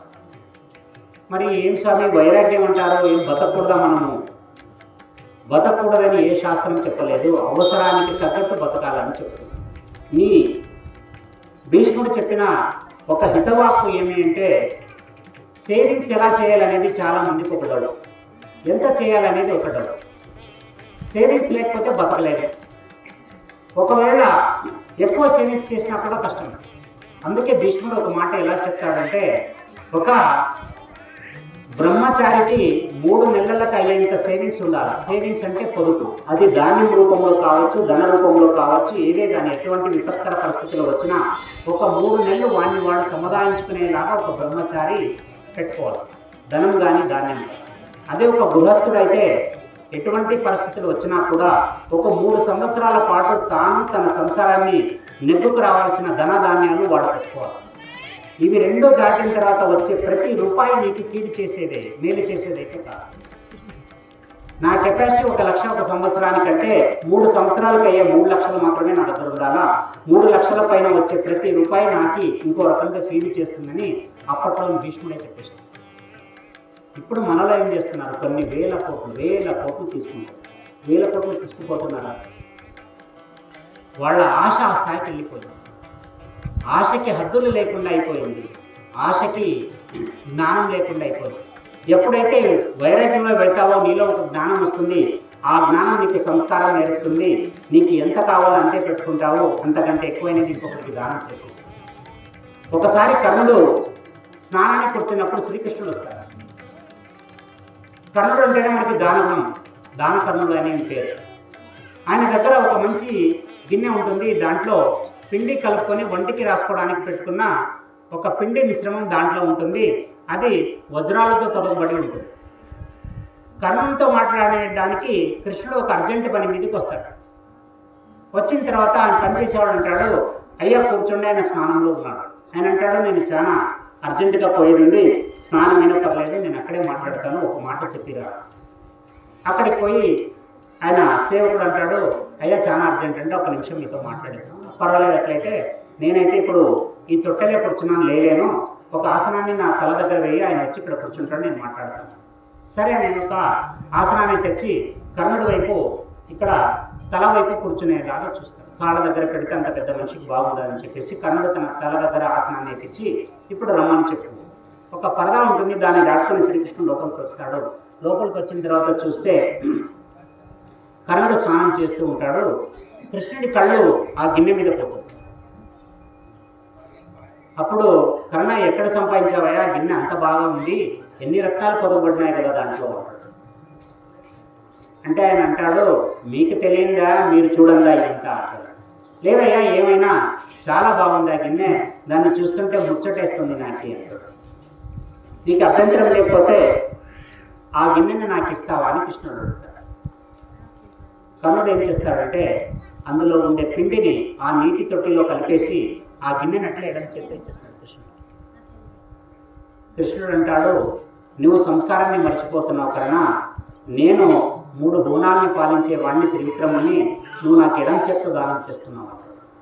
అప్పుడు కర్ణుడు అంటాడు, స్వామి మన్నించండి నన్ను, ఎప్పుడైతే ఈ గిన్నె నా ఎడం వైపు ఉందో, మీరు నా కుడి వైపు ఉన్నారు, ఈ చేతి నుంచి ఈ చేతికి వచ్చి మీకు ఇచ్చే లోపల నా మనసు మారి ఈ గిన్నెని ఇయ్యొద్దని నా మనసు చెప్తే ఎక్కడ ఆగిపోతుందని ఆలోచన చేయకుండా టక్కని ఎడం చేతి నుంచి కుడి చేతికి వచ్చే కూడా ఆలోచన లేకుండా ఎడం చేతి నుంచి ఎడం చేతికి ఇచ్చేసినాను. నేను దాన గుణం అనేది అలా ఉండాలి. దానం చేయాలా అనుకున్నప్పుడు చేసేయాలి. ఇంకొకటి చేస్తాడా, ఇంకొకటి చూస్తాడా అని ఎప్పుడు చేయకూడదు. నీ దానాన్ని భగవంతుడు చూస్తాడు, ఇది గుర్తుపెట్టుకోవాలి. నలుగురిలో చేసేది ఏది దానం కాదు. ఇంతకుముందు కార్యంలో చాలామంది గుప్త దానాలు చేసేవాడు. మా దేవాలయానికి ఫస్ట్ టైం గ్రాంట్ వేయించిన ఒక సౌకారి ఈ రోజు వరకు ఆయన పేరు ఎవరికి చెప్పొద్దని చెప్పాడు. ఫస్ట్ గ్రానైట్ గర్భాలయంలో గ్రానైట్ వేయించిన సౌకారి ఆయన ఏ ముహూర్తంలో వేయించినాడో, ఆయన తర్వాత అందరూ వచ్చినారు, అందరూ టైల్స్ వేయించినారు. మా ఊళ్ళో ఇప్పుడు మొత్తం టైల్స్ ఇవ్వాలి. దానం చేస్తే అలా చేసేవాళ్ళు వాళ్ళంత మంచి గుణంతో చేసినారు కాబట్టి దాని తర్వాత కూడా చాలా మంది వచ్చినారు. ఎవరు వాళ్ళ పేరు గురించి ఆలోచన చేయలేదు, అందరు సేవలాగా అనుకుని సేవలాగా చేసి దేవుడి దగ్గరికి వస్తే సేవలాగానే చేయాలా. ఈరోజు నా దగ్గర ఉంది, నేను దేవుడికి చేస్తున్నాను అని ఎప్పుడూ అనుకోవద్దు. దేవుడు నీ ద్వారా చేయించుకోవాలనుకుంటున్నాడు కాబట్టి నువ్వు చేస్తున్నావు. దేవుడు ధనవంతులను ఎందుకు పుట్టిస్తాడు అంటే, నువ్వు పోయిన జన్మలో బీదవాడిగా ఉండి ఇంకొకటికి సాయం చేయాలన్న ఒక్క ఆలోచనలతో నువ్వు చనిపోయినప్పుడు అప్పుడు భగవంతుడు చూస్తాడు, ఒరే వీడు బీదవాడిగా ఉన్నప్పుడే నలుగురికి పెట్టాలన్న గుణం ఉంది, వీడిని నేను ధనికుడిని చేస్తే వీడు ఎంతమందికి పంచుతాడో అని ధనవంతుడిని చేస్తాడు దేవుడు. తీరా ధనవంతుడైన తర్వాత మనిషి తన బుద్ధిని మార్చుకుంటాడు. బాగా చూడండి, ఒక వరాహం ఉండేవాడు నిద్రపోతాడేమో కానీ 99 వరహాలు ఉండేవాడు ఎప్పటికీ నిద్రపోలేడు. ఎందుకంటే వాడికి ఇంకొకటి కలిపేంత వరకు నిద్ర రాదు. ఒకటి ఉండేవానికి ఎట్లంటే ఒకటి ఉంటే ఎంత పోతే ఎంత అనుకుంటాడు కానీ 99 వరహాలు ఉండేవానికి 100వ వరహా కలిసేంత వరకు వాడికి నిద్ర రాదు. ఈ సంపద సంపాదించే వాళ్ళ మైండ్ సెట్ అంతా అలాగే ఉంటుంది. ఇప్పుడు 100 కోట్లు వీడు సంపాదించినాడు అనుకోండి, వీడు నెక్స్ట్ టార్గెట్ 1000 కోట్లు సంపాదించిన వాడిని చూస్తాడు. 1000 కోట్లు సంపాదించినాడు అనుకోండి, 1,00,000 కోట్లు సంపాదించిన వాడిని చూస్తాడు. దీనికి అంతం అనేది లేదు. దీనికి ముందు ఒకటి వైరాగ్యం రావాలి. వైరాగ్యం ఎలా వస్తుంది? ఒక గురు సంస్కారం వల్ల వస్తుంది, ఒక మంచి గురువుని పట్టుకోవడం వల్ల వస్తుంది. వివేకానందుడికి ఒక సంశయం ఉండింది, దేవుడు ఉన్నాడా లేదా. చాలా ప్రాక్టికల్ మనిషి వివేకానందుడు. అందరిలాగా అందరు గుడికి పోతాడంటే ఆయన పోయేవాడు కాదు, అందరు నమస్కారం చేస్తాడంటే చేసేవాడు కాదు. తనకి అనుభవం అయ్యి తాను దేవుడు ఉన్నాడు అనుకుంటేనే నమస్కారం చేసే వ్యక్తిత్వం గలవాడు నరేంద్రుడు. అలాంటి నరేంద్రుడు అందరినీ పోయి ఒకే ప్రశ్న అడుగుతుంటాడు. ఎంత పెద్ద దేవుళ్ళు ఎంతమంది గురువులు ఉన్నారో కూడా అందరినీ ఒకే ప్రశ్న అడుగుతుంటాడు. అయ్యా మీరు దేవుణ్ణి చూశారా? గురువులు ఆయన ప్రశ్న అడిగే లోపల ఫస్ట్ బయటికి ఏమి విన్నాను, ఎటకారంలాగా అనిపిస్తుంది. ఇప్పుడు నన్ను వచ్చి ఎవరైనా నువ్వు దేవుణ్ణి చూసినావంటే మనం ఏం చెప్తాము, అయ్యో బాబు ఇదేదో రాంగ్ కేసు అనుకుంటారు. అలాగా వివేకానంద స్వామి ఎంతమంది గురువులతో పోయినాడో బెంగాల్లో, అంతమంది గురువులను ఒకే ప్రశ్న వేసినాడో, నువ్వు దేవుణ్ణి చూసినావు? అందరనే లేదు బాబు చూడలేదు. ఒక దేవేంద్రనాథ్ ఠాగూర్ అని రవీంద్రనాథ్ ఠాగూర్ వాళ్ళ తండ్రి ఒక అధ్యాపకుడుగా పనిచేసేవాడు. ఆయన అప్పటికి మంచి తాత్వికుడు. ఎవరో ఒక సలహా ఇచ్చినారు, ఒరే బాబు నీ సంశయానికి సమాధానం చెప్పగలవాడు ఒక దేవేంద్రనాథ్ ఠాగూర్, ఆయన దగ్గరికి పోయి కలువు. అక్కడికి పోయి వివేకానందుడు కలిసిన తర్వాత ఆయన అంటాడు, అయ్యా మీరు దేవుడిని నమ్ముతారా అంటే, ఆయన దేవేంద్రనాథ్ ఠాగూర్ ఆయన పైనుంచి కిందకి చూసి నమ్ముతానంటాడు. మరి నమ్ముతానంటే నువ్వు చూసినావా అని అడుగుతాడు. ఆయన అంటాడు, బాబు నేనైతే చూడలేదు, కానీ నా మనసులో మాట చెప్తా, ఖచ్చితంగా నువ్వు చూస్తావు. ఒకసారి ఆశ్చర్యం అయితే వివేకానందుడికి, నువ్వే చూడలేదు నేను చూస్తానని నువ్వెట్లా అనుకుంటున్నావు అంటే, నువ్వు ఒక జిజ్ఞాసిగా ఉన్నావు, నాలో లేని ఒక మెరుపు నీ కళ్ళలో ఉంది దేవుణ్ణి చూడాలనే ఆకాంక్ష, నువ్వు ఖచ్చితంగా చూస్తావని చెప్తాడు. అప్పుడు అని ఒక సలహా ఇస్తాడు, నాయన నువ్వు ఇప్పటివరకు అన్ని రాంగ్ నెంబర్లో డైల్ చేసుకుంటూ వచ్చినావు, నువ్వు పోవాల్సిన కరెక్ట్ నెంబర్ నేను చెప్తా పో అని చెప్పేసి రామకృష్ణ పరమహంస దగ్గరికి పంపిస్తాడు. బాగా చూడండి, ఒక శిష్య పరంపరలో ఇంతమంది శిష్యులు ఉన్నప్పుడు ఒక గురువుకి ఒకటి మీద గురి కుదిరింది అనుకో, వాళ్ళు ఎక్కడున్నా తీసుకుని వస్తాడు. ఎప్పుడైతే కొన్ని వందల మంది ఆయన సంశయం అడగడానికి రామకృష్ణ మఠంలో కూర్చున్నప్పుడు రామకృష్ణ పరమహంస దగ్గరికి వచ్చి చివరాకండ సంతన అంటే లాస్ట్ వరుసలో ఈ వివేకానందుడు వచ్చి కూర్చుంటాడు. ఆయన దగ్గర ఉండే ఓజశక్తి, తపశ్శక్తి వల్ల ఆయన కళ్ళలో ఉండే తేజస్సు చూసి రామకృష్ణ పరమహంస అంటాడు, ఆ అబ్బాయిని ముందుకు వదలండి అని చెప్తాడు. అందరూ ఆశ్చర్యపోతారు. కొన్ని గంటలుగా ఆయన వెయిట్ చేస్తున్నాం, నేనేమో ఆయన వచ్చి ఎప్పుడు వచ్చినా ఆయనే తీసుకుంటాను. అలాగే ఆయన వస్తాడు, వచ్చి ఇక్కడ కూర్చుంటాడు. నువ్వు ఒక సంశయంతో వచ్చినావు అడుగు అని అంటాడు. ఆయన అంటాడు, నేను సూటిగా అడుగుతా ఒకే ఒక ప్రశ్న, మీరు దేవుణ్ణి నమ్ముతారా? ఆయన అంటాడు, నేను నమ్ముతాను. ఏ దేవుణ్ణి నమ్ముతారా? ఆయన వెనక కాళీమాత ఉపాసకుడు ఆయన ఆ విగ్రహాన్ని చూపిస్తాడు, నేను అమ్మని నమ్ముతాను అంటాడు. మరి నువ్వు దేవుణ్ణి చూసినావా అని అంటాడు. చూసినానంటాడు. ఫస్ట్ టైం జీవితంలో ఒక మనిషి దేవుణ్ణి చూసినానని అంత నమ్మకంతో చెప్పడం వివేకానందుడికి ఆశ్చర్యమైపోతుంది. నువ్వు చూసినావా? ఏది ఇంకొకసారి చెప్పు. చూసినాను. దేవుడు మాట్లాడతాడా? రోజు మాట్లాడతాను. ఆయన అంటాడు, నాకు తెలియదని నువ్వు పిచ్చి పిచ్చిగా చెప్తున్నావు, నాకు కరెక్ట్గా చెప్పాలా? అరే నువ్వు కూడా నేను చూస్తున్నాను, నేను రోజు మాట్లాడతాను, నాకు సమస్య ఉంటే నేను మనుషులతో చెప్పుకుంటారా, గర్భాలయంలో పోయి అమ్మవారికి చెప్పుకుంటాను. అప్పుడు వివేకానందుడికి ఆశ్చర్యమైపోతుంది. ఈయన ఇంతమంది శిష్యుల్ని గొర్రెల్ని చేస్తున్నాడు, ఒక మూర్ఖ గురువు అందరినీ మూర్ఖులుగా మారుస్తున్నాడు, దీన్ని నిలువరించకూడదని చెప్పేసి వివేకానందుడు అంటాడు, సరే నువ్వు నిజమైన అంత గొప్పవాడివి అయితే, నువ్వు దేవునితో రోజు మాట్లాడేవాడు అయితే, మళ్ళీ నీ చేయి పెట్టి నాలో ఆ దర్శనాన్ని చేపి అని చెప్తాడు. అప్పట్లో గురు పరంపరలో ఒక ఆచారం ఉండేది. గురువు యొక్క శక్తి తన బుట్టన వేలితో శిష్యుడి యొక్క ఈ ఆజ్ఞా చక్రానికి పెట్టి అనుసంధానం చేస్తే ఇక్కడ ఈయనకి ఏం దర్శనం అవుతుందో అది శిష్యుడికి దర్శనం అయ్యింది. అంతటి యోగ సంపత్తి కలిగి భారతదేశం. అలాగా ఎప్పుడైతే వివేకానంద స్వామి ముందు వరుసలో కూర్చొని ఛాలెంజ్ చేసేలోపల రామకృష్ణ పరమహంస నవ్వుకుంటూ, అవునా దర్శనం చేసుకుంటావా, ఆ శక్తి ఉందా నీకు అంటాడు. నా దగ్గర ఉంది, సరే చేపిస్తాను, ముందుకు రా అంటాడు. తీరా ముందుకు వచ్చి ముందు కూర్చున్న తర్వాత తన బుట్టను వేలుతో ఇక్కడ పెట్టేసి గట్టిగా నొక్కేస్తాడు. నొక్కేస్తానే ఆయనకి 1000 వోల్ట్ల కరెంటు బాడీలోకి వస్తే ఎంత షాక్ పడుతుందో అంత షాక్తో అల్లాడిపోయి చేతిని ఇదిలిచ్చేసుకుంటాడు ఆ స్వామి. అని ఏమయ్యా ప్రశ్నలు అడిగితే చంపేస్తావా నువ్వు, ఏమి దాటి అని అడుగుతాడు. ఆయన అంటాడు, నువ్వు అడిగినావు, నేను దర్శనం చేయించినాను, నువ్వు దర్శనం చేపిలేదు, నన్ను చంపే ప్రయత్నం చేసినావు. సరే నేను చంపే ప్రయత్నం చేసినాను అంటావు కదా, ఇప్పుడు నీకు వాక్ ఉంది, జ్ఞానం ఉంది, ఇంతమందితో మాట్లాడే లౌక్యం ఉంది కదా, ఇప్పుడు నీకు జరిగిన అనుభవాన్ని జరిగినట్టు నాకు చెప్పు అంటాడు. ఆయనకి తలచి పెట్టినప్పుడు మొత్తం భూగోళం రివర్స్గా తిరిగినట్లు అయిపోయి ఎక్కడి నుంచే నక్షత్రాలన్నీ కింద రాలినట్లు అనిపించి నానా వికారం లోపల అయిపోయి ఉంటుంది. దాన్ని చెప్పడానికి నోరు రాదు వివేకానందుడికి. ఆయన అంటాడు, ఇది చెప్పడానికి సాధ్యం కాని సందర్భం, ఇది చెప్పడానికి మాటలు లేవు. అప్పుడు అంటాడు, మూర్ఖుడా, నీకు జరిగిండేది నీవు అనుభవించిండేది, నీకు వాక్కు ఉంది, జ్ఞానం ఉంది, అన్నీ ఉండి నువ్వు చెప్పలేకపోతున్నావు. దేవుడు అనేది కూడా అంతేరా, కేవలం అనుభవం మాత్రంగా దొరుకుతాడు కానీ భౌతికంగా దొరకడు భగవంతుడు. మనకి భగవంతుడు ప్రత్యక్షం అవుతాడంటే 4 చేతులు 4 కాళ్ళు పెట్టుకొని ప్రత్యక్షం కాడు. ఒక సూక్ష్మ శరీరంతో ఒక మనసుకి తాకేలాగా భగవంతుడు ఉంటాడు. మనము దేవుడు అంటే మళ్ళీ విగ్రహాలు ఎందుకు చేసినారు? దీన్ని ఉపాసన పద్ధతిలో ప్రథమ స్థానం విగ్రహారాధన. విగ్రహారాధన ఎందుకు చేయాలంటే ఈ విగ్రహానికి ప్రాణప్రతిష్ఠ చేస్తారు. ప్రాణప్రతిష్ఠ ఎలా చేస్తారంటే పక్కాగా ప్రాణప్రతిష్ఠ చేసిన విగ్రహానికి నమూనా చెప్తా. ఒక విగ్రహాన్ని తయారు చేసినప్పటి నుంచి దాన్ని తీసుకొని వచ్చి జలాదివాసం, ధాన్యాదివాసం, నెక్స్ట్ శయాదివాసం, ఇలా రకరకాలుగా దాన్ని ధాన్యంలో కొద్ది రోజులు, నీళ్లలో కొద్ది రోజులు రెస్ట్ అని చెప్పేసి నానా రకాలుగా రెస్ట్ అయిపోయిన తర్వాత ఒకరోజు మంచి ముహూర్తం చూసి కంటికి బట్ట కట్టింటారు విగ్రహానికి తెచ్చినప్పటి నుంచి, దాన్ని ఓపెన్ చేయలేదు. అలాగా మొత్తం అంతా ఈ ప్రక్రియలంతా అయిపోయిన తర్వాత మూల స్థానానికి విరాట్ విగ్రహాన్ని తెచ్చి కూర్చోపెట్టిన తర్వాత ఎదురుగా ఒక పెద్ద దర్పణాన్ని పెడతారు. ఒక దర్పణం అంటే పెద్ద సైజు అద్దాన్ని పెడతారు ఆ విగ్రహానికి. అంతా మంత్రోచ్చారణ అయిపోయి ఇక్కడి నుంచి భగవంతుడు స్టార్ట్ అవుతున్నాడు అన్నప్పుడు టక్కని ఆయన కళ్ళకుండే ఈ పట్టిని తీసేసి ఇక్కడ మైనాన్ని తగిలించుంటారు కళ్ళకి. ఆ మైనాన్ని మెల్లిగా సుట్టిమెత్తగా తీసేస్తారు. ఎప్పుడైతే మైనాన్ని ఇట్లా తీసేస్తారో ఆ ఎదురుగా ఇంత నిలువెత్తు అర్థం బళ్ళుగా పగిలిపోతుంది. అప్పుడు వాళ్ళ లెక్క ఏమంటే ఇక్కడ భగవంతుడు దాంట్లో ఆవాహన చేసినాడని లెక్క. అంతసేపు చెప్పిన వేద మంత్రాలు ఆ బాడీలోకి వెళ్ళిపోయినాయని. అప్పటి నుంచి శక్తి స్టార్ట్ అవుతుంది. భగవంతుడి శక్తి నిన్న చెప్పినట్టు అలాంటి కలశం పై నుంచి కింద మూల విగ్రహానికి వచ్చి మూల విగ్రహం కళ్ళలో నుంచి ఎదుటుండే వాళ్ళకి ఫోకస్ అవుతుంది.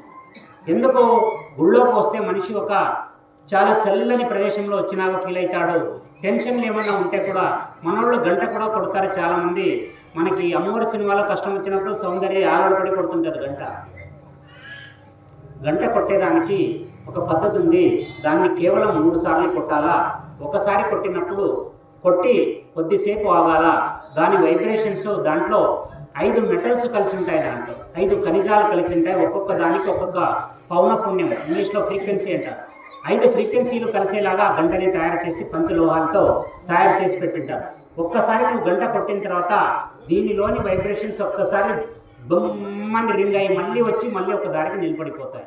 అది ఒకటోది అయిపోయినట్టు. అప్పుడు రెండోది కొట్టాలి. అది ఆగి నిలబడిపోయిన తర్వాత మళ్ళీ 3వది కొట్టాలి. ఇలాంటి గంటకైతే ఒకసారి కొట్టి కింద నిలబడాలా 3 నిమిషాలు ఉంటుంది వైబ్రేషన్ అనుకుంటా. చిన్న గంటలో కొడితే 1 నిమిషం ఉంటుంది. ఆ గంట స్థాయిని బట్టి ఒకసారి కొట్టేసి మౌనంగా నిలబడాలా. నీ చిత్తం అనేది ఎప్పుడూ ఊగిసలాడుతూ ఉంటుంది. ఆ గంట శబ్దానికి ఈ ఊగిసలాట ఆగిపోయి నీ మైండ్ కరెక్ట్ దేవుని మీదకి ఫోకస్ అవుతుంది. గంట పెట్టడానికి కారణం మనోళ్ళు గంట కొడితే అసలు దుమ్మ తుప్పరెక్కరిపోవాల పక్కన మనకి. అది విధానమే కాదు, గంట కొట్టడానికి ఒక పద్ధతి ఉంది. చాలా శ్రావ్యంగా ఉండాలి గంటనాదం. మనం జన్న ఒక మంగళారతి టైంలో మాత్రమే కొట్టాలి.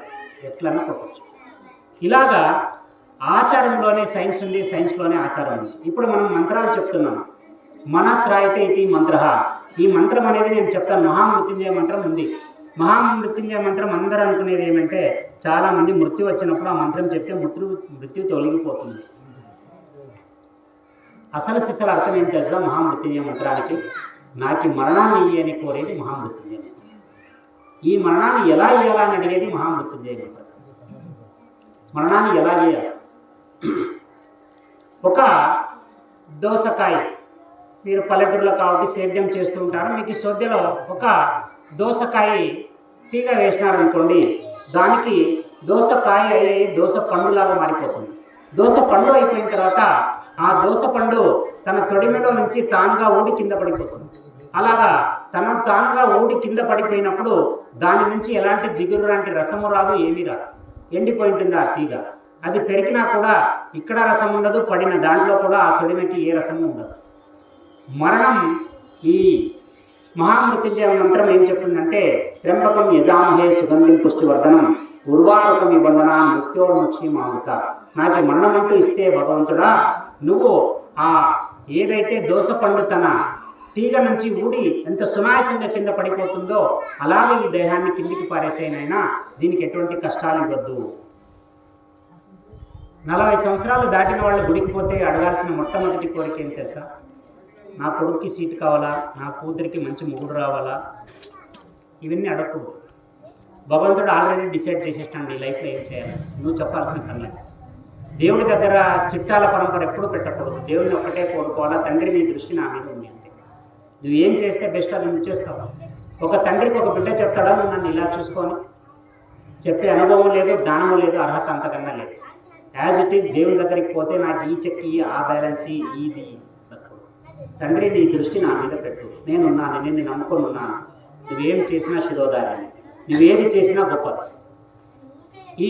దీన్ని ఏమంటారంటే శరణాగతి అంటారు. దేవునికి ఎప్పుడైతే నీవు శరణాగతి నీ జీవాన్ని ఆయన పాదాల దగ్గర పెట్టేస్తావో ఆయనకు అప్పుడు నీ బరువు తెలుస్తుంది. ఒరే వీడు మొత్తం నా మీద బరువు పెట్టేసినాడ్రా, దీన్ని జాగ్రత్తగా చూసుకోవాలి. దీనికి ఒక ఎగ్జాంపుల్ చెప్తాను. ఒక దగ్గర ప్రయాణం చేస్తున్నాము.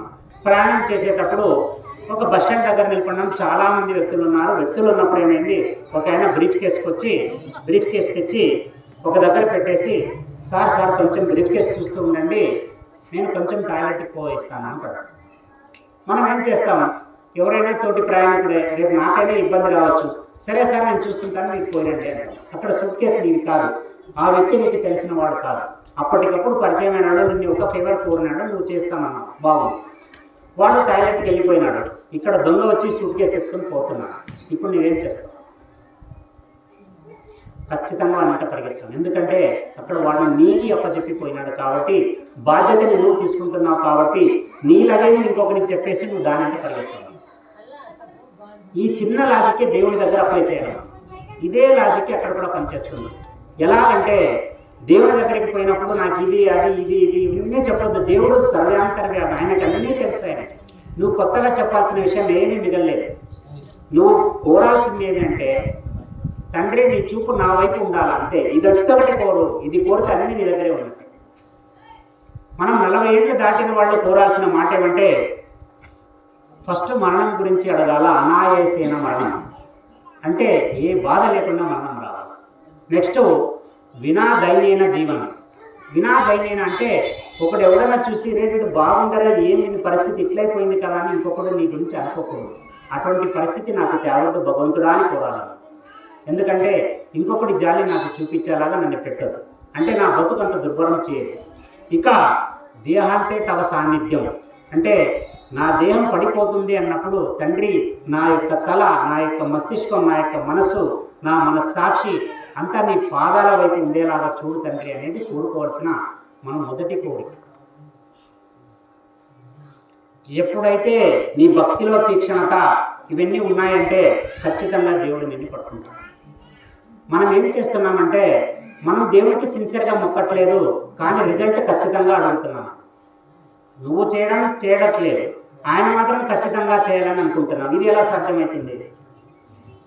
నీ ఇంటికి వాళ్ళ ఇల్లు ఎంత దూరమో వాళ్ళ ఇంటికి నీళ్ళు కూడా అంతే దూరం. నువ్వు ఎలాగ పోతావో నీకు అలాగే ఫలితం వస్తుంది. నువ్వు చక్కగా పోగొకున్నట్ల అవతల వాడు కరెక్ట్గా రావాలంటే ఎలా వస్తుంది? అలా కుదిరే పని కాదు. దేవుడి దగ్గరికి వచ్చినప్పుడు నేను అనేది వదలాలి. నేను అందుకే చెప్తా, మా ఊళ్ళో కూడా చాలామంది సోమవారం రోజు గుంపులు వచ్చేస్తారు. టెంకాయలు 10-15 పడతాయి. నేను అభిషేకం అయ్యే లోపల వెయిటింగ్లో ఉంటారు. 10-15 టెంకాయలు. దాంట్లో ఆడవాళ్ళకి జ్ఞాపక శక్తి ఎక్కువ. నేను బాగా చూస్తాను గుళ్ళో. వాళ్ళు ఏ టెంకాయలు తెచ్చినారో బాగా గుర్తుపెట్టుకొని ఉంటారు. ఆ టెంకాయే వాళ్ళది, అది కాకుండా నువ్వు ఏది ఇచ్చినా వాళ్ళకు. మేము అభిషేకం చేసిన తర్వాత ఆ జనాల గుంపు చూసి ఫస్ట్ టెంకాయలు కొట్టామా, చేతికి ఇచ్చినామా, పంపించేసినామా అన్నట్టు మేము వాళ్ళకి ఇస్తాం. వాళ్ళకి ఆ స్వామి ఇది నా కాయ కాదంటాడు. ఇప్పుడు నేనేం చేయాలా? అమ్మ ఎవరికో ఇచ్చేసినాను తల్లి, మీరు చూసుకుని అంటే ఆడొంది స్వామి అడిగితే ఈయడం లేదంట. ఇప్పుడు నేను మళ్ళీ దాంట్లో మధ్యలో పోవాల జడ్జిలాగా. అమ్మ అదే ఆయన లేదు స్వామి ఇది నా కాయ అంటారు. అప్పుడు నేను దానంత కష్టమైన పని ఏం లేదు పూజ. అలాగా మనిషికి నేను అంటాను లాస్ట్కి, ఇది కోపంలో నుంచి వచ్చిన ఒక మాటే నేను ఒకసారి అన్నాను, ఇప్పటికీ నవ్వొస్తుంది నాకు. అమ్మ నువ్వు గుడికి వచ్చేవే టెంకాయ తీసుకుని వచ్చినాను అంటున్నావు కదా, నువ్వు టెంకాయతో పాటు నేను అనేది కూడా తీసుకుని వచ్చినావు, దాన్ని వదిలేసి అన్నీ పోతుంది. నేను నా టెంకాయ నాది, నేను ఈ నేను నా అనేది వదిలేసే అన్నీ ప్రశాంతంగా ఉంటావు. అప్పుడు ఏ టెంకాయ అయినా నీ టెంకాయ. ఈ జ్ఞానం రావాలంటే మనసు పరిపక్వత కావాలి. మనసు పరిపక్వత కావాలంటే దైవం మీద నీ గుడి కుదరాలి. దైవం దగ్గరికి పోయి కూర్చో, నీకు మంత్రాలు రావు, ఏమి రావు, రైట్, ఏం నష్టం లేదు.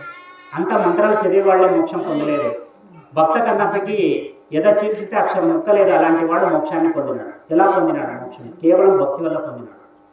ఆయన భక్తి స్థాయి ఏ స్థాయి అంటే ఆయనకి శివుడి కంటి నుంచి నీళ్లు దారుగా కారుతున్నాయని చెప్పేసి తన కంటిలో నుంచి నీళ్లు వచ్చేలా ఏడ్చి ఏడ్చి ఏడ్చి లాస్ట్ కంటాడు, ఏం చేసినా ఆ కంటి నుండి నీళ్లు కారడం లేదు.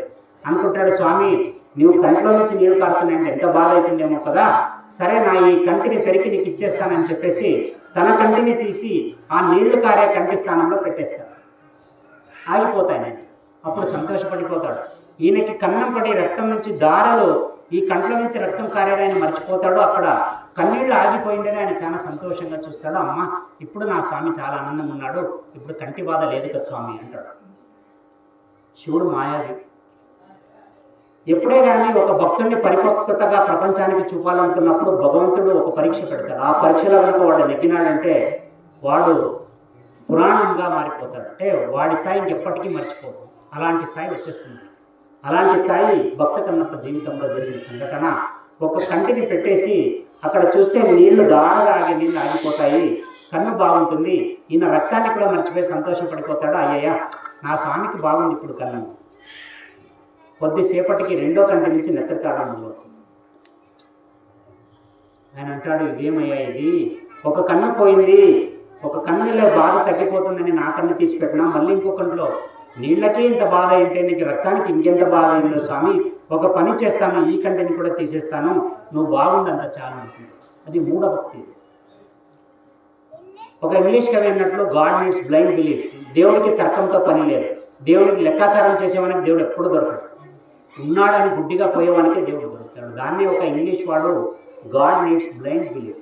దేవుడికి కావాల్సింది గుడ్డి నమ్మకం. నువ్వు నమ్మో, ఉన్నాడు దేవుడు, రాళ్లలో ఉంటాడు, రప్పల్లో ఉంటాడు, అన్నింటిలో ఉంటాడు. నువ్వు లేదో నువ్వు సాక్షాత్ భగవంతుడు వచ్చినా లేదని చెప్తావు. అలాగా భక్త కన్నప్ప ఆ లింగంలో దేవుడు ఉన్నాడని భావించి రోజు ఆయనతో మాట్లాడి ఆ పంది మాంసాన్ని కొట్టిన పంది మాంసాన్ని కూడా ఆయన ఎలా పెట్టేవాడంటే నమిలి నమిలి ఏ భాగం అయితే మెత్తగా ఉంటుందో దాన్ని దేవుని విస్తరాకులో పెడుతుంటాడు. ఈ గట్టిగా ఉండేదాన్ని ఆయనే నమ్మేస్తుంటాడు.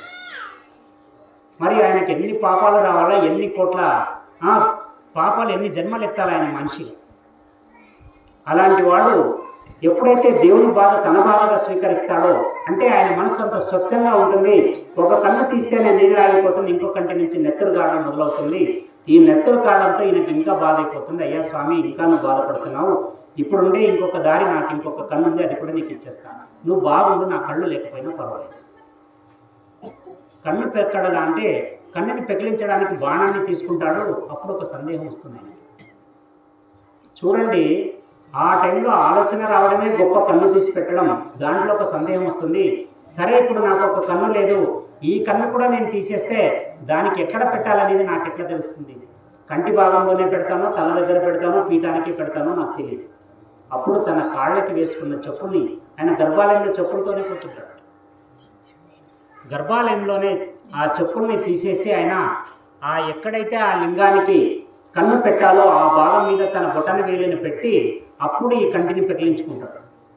పెకిలించుకొని ఈ కంటిని తీసి ఆ కాలు బొటన వేలు మెల్లుగా జరుపుతూ ఆ కంటిని అక్కడ పెట్టేస్తాడు. అప్పుడు మంగళప్రదుడైన శివుడు ఎప్పుడూ లేనంతగా సోమమూర్తిగా, సోమమూర్తి అంటే సా ఉమా అంటే సా అంటే స్వామివారు, ఉ అంటే ఉమా అంటే భార్య, భార్యాభర్తలు ఇద్దరు ఆది దంపతులు ఆయనకి అప్పటికి ప్రత్యక్షమై ఆయనకి ఇమ్మీడియట్గా మోక్షం ఇచ్చేస్తారు. ఇక్కడ ఆయన మంత్రమేం చదవలేదు, మంత్రం అంటే కూడా ఆయనకేమో తెలియదు. అక్కడ కేవలం భక్తి యోగం ద్వారా ఆయన దేవుని పట్టుకున్నాడు. అన్ని శాస్త్రాలు చదివి దేవుని మీద నమ్మకం లేకపోతే వృథా. ఏ జ్ఞానం లేకపోయినా దేవుడు ఉన్నాడని నమ్మితే అంతకు మించిన జ్ఞానం ఇంకొకటి లేదు. ఇలాగా మన భక్తి ఏ స్థాయిలో ఉంటుందో భగవంతుడు ఆ స్థాయిలో మమ్మల్ని హక్కున చేర్చుకుంటాడనేది భక్త కన్నప్ప స్వరూపం మనకి చాలా ముఖ్యం. ఇలాగా మనకి చాలామంది భక్తులవి చాలా చాలా విశేషాలు ఉన్నాయి. మనం ఈరోజు కరెక్ట్ టైంకే స్టార్ట్ చేసినాము. ఇప్పుడు 8 కావస్తుంది సమయం, 8. ఎందుకంటే ఈరోజు అమావాస్య ఒకటి ఉంది కాబట్టి ఇక్కడ మామూలుగా జరిగే కార్యక్రమాలు ఉంటాయి కాబట్టి వాటిని ఆటంకపరచకుండా మన కార్యక్రమాన్ని ఈ రోజుకి ముగిస్తూ మళ్ళీ ఇంకొన్ని విశేషాలతో ఇంకొన్ని తత్వాలతో మీకు ఎవరైనా తెలిసిన వాళ్ళు ఉంటే కూడా పురాణానికి రమ్మని చెప్పండి. ఎందుకంటే జ్ఞానప్రదమైన విషయాలు అందరికీ అనుకూలించేవి కాదు. నేను ఆదోని నుంచి వస్తున్నాను ఈ విషయం చెప్పడానికి. ఎందుకు వస్తున్నానంటే నాలో ఉండే ఒకే ఒక తాపత్రయం ఒకరికి తెలిసిన జ్ఞానానికి ఇంకొకరికి పంచాలనేది నా నమ్మకం. ఒక మనిషి జ్ఞానంతోనే వెళ్ళిపోయినాడంటే దాని నుంచి ఏదీ లాభం లేదు. ఇది ఎటువంటిది అంటే నారద మహర్షి ఆకాశంలో పోతున్నప్పుడు ఇద్దరు తల్లి కూతుళ్ళు పెనం మీద అట్లు వేసుకుంటూ ఉంటారు. వాళ్ళు అట్లంతా వేసుకొని తినే సమయానికి పళ్ళెంలో వేసుకునేటప్పుడు ఆకాశంలోకి ఎగిరి మాయమైపోతుంది. ఇలాంటి విచిత్రమైన సంఘటన నారదుడు చూస్తాడు. అలాగే ముందుకు పోయేటప్పుడు ఒక పచ్చని బయల్లో ఒక ఆవు గడ్డిని మేస్తూ ఉంటుంది. అది గడ్డిని మేసేంత వరకు నోట్లో గడ్డి పోతుంది, కానీ నోట్లోకి పోయిన తర్వాత ముళ్ళు అయిపోయి దాని నోటి నిండా నెత్తురు కారడం చూస్తాడు. ఈ విషయం గురించి అర్థం కాక ఆ నారదుడు చక్కగా విష్ణుమూర్తి దగ్గరికి వెళ్ళి అడుగుతాడు, అయ్యా నేను విచిత్రమైన సంఘటనలు రెండు చూసినాను, దీనికి అర్థం ఏమిటి అని అడుగుతాడు. అప్పుడు ఆయన అంటాడు, వాళ్ళిద్దరూ ఫస్ట్ ఎవరైతే అట్లేసుకుని తినే లోపల వెళ్ళిపోయినాయో వాళ్ళిద్దరూ ఎవరూ కాదు, సొంతం తల్లి కూతుళ్ళు. వాళ్ళు వ్రతాలు భయంకరంగా చేసినారు వాళ్ళ జీవిత కాలంలో. ఆమె వ్రతం చేస్తే వాయనం కూతురికి ఇచ్చేది, ఈమె వ్రతం చేస్తే అదే చీరతో వాయనం తల్లికి ఇచ్చేది. దీని నుంచి సమాజానికి జరిగింది ఏం లేదు. వాళ్ళు తల్లి కూతురులే ఇచ్చుకున్నారు కాబట్టి సమాజానికి ఎటువంటి మేలు జరగలేదు కాబట్టి వాళ్ళకి ఇటువంటి శిక్ష వచ్చింది అని చెప్తారు. మనం ఏదైనా వ్రతం చేసినా ఇంకొకటికి ఉపయోగపడేలాగా చేయాలా. ఎవరైనా లేని వానికి తెచ్చి వాయనంగా ఇవ్వండి చీర, మంచిది మనం అనుకుంటాం. ఉండేవాడికి ఇచ్చే చీర కంటే లేని వానికి ఇచ్చే చీర చాలా ప్రభావవంతంగా ఉంటుంది, చాలా ప్రభావం చూపిస్తుంది. ఇక రెండవ విషయంలో ఆవు పాపం చాలా సాత్వికమైన జీవి, అది గడ్డిని తింటే ముండలా ఎలా మారిపోతుందని అడిగినప్పుడు అప్పుడు విష్ణుమూర్తి దానికి చెప్పే సమాధానం, వాడు పోయిన జన్మలో ఒక పెద్ద జిజ్ఞాసి, ఒక పెద్ద మేధావి, వాడు అపర జ్ఞానవంతుడు. వాడు చేసిన తప్పల్లా వాడి జీవితాంతం ఆ విద్యను ఇంకొకటికి చెప్తే పలుచనైపోతాను, వాడు నాకంటే గొప్పవాడైపోతే నేను చిన్నవాడైపోతానని ఒకే ఒక కుత్సిత బుద్ధితో వాడు ఎవరికి చెప్పకుండా చచ్చిపోయాడు. అందుకే వాడు ఈ జన్మలో వేదాంతం చదివినందుకు పుణ్యానికి ఆవుగాను, వాడు పోయినసారి జ్ఞానాన్ని ఇంకొకరికి చెప్పనందుకు నోట్లలో ముండ్లు పడేలాగా శాపాన్ని అనుభవిస్తున్నాడు కాబట్టి వాడికి అవతారం అని చెప్పినాడు. దీని నుంచి తెలిసేదేమంటే మీతో పాటు ఇంకెవరైనా జిజ్ఞాసులు వినేవాళ్ళు ఉంటే రండి, నేను చెప్పేది కేవలం 5 రోజులే, తర్వాత మీరు చెప్పమన్నా నేను చెప్పలేను. ఇది రుణం ఉంటే తప్ప జరగదు. సిరి 3 తర వంశ 7 తర అని కన్నడలో ఒక మాట ఉంది. సిరి అనేది నువ్వు ఎంత సంపాదించినా అది 3 తరాలు దాటి ముందుకు పోదు. మీరు లెక్క చేసుకొని చూసుకోండి, ఎవరైనా ఉంటే నేను మాట్లాడతాను దాని గురించి. ఎందుకంటే 3 తరాలు దాటిన తర్వాత సిరి ఉందంటే వాడు అనుభవించాడు, ఖచ్చితంగా వంశీకుడైనాడు, ఎవరో వేరే వాడు అనుభవిస్తున్నాడు అని అర్థం. వంశ 7 తర, ఈ వంశం అనేది 7 తరాలే ఉంటుంది. 7 తరాల తర్వాత ఆ వంశంలో మగ సంతానం అన్నా ఉండదు, లేదంటే ఉన్నా కూడా ఆడ సంతానం ఉంటుంది. ఆడపిల్ల ఎప్పటికైనా ఇంకొకరింటికి పోయేది కాబట్టి అది వంశం కింద కౌంట్లోకి రాదు. కాబట్టి శాస్త్రం కరెక్ట్ 7 తరాలకు లెక్క పెట్టింది. మనం మాట వరుస కూడా పాత్రలు అంటుంటారు, అదే పెళ్ళి అంటే మామూలారా అటు 7 తరాలు ఇటు 7 తరాలు చూడాలి. నేనేంటని ఎందుకు అనలేదు, వాళ్ళు 7 తరాలు దాటిన తర్వాత వస్తుంది. ఇలాగా చాలా విషయాలు తాత్వికమైన ధార్మికమైన విషయాలు ఉన్నాయి. మనలో చాలామందికి ఈ మొబైల్ ఫోన్స్ వచ్చినప్పటి నుంచి కనీసం వీటి గురించి ఆలోచన చేసే టైం కూడా లేని గాఢాంధకారంలోకి వెళ్ళిపోతున్నాం. మనం నాగరికత అనే ముసుగులో అజ్ఞానంలోకి వెళ్ళిపోతున్నాం. ఇది నాకు చాలా కలవరపరిచే.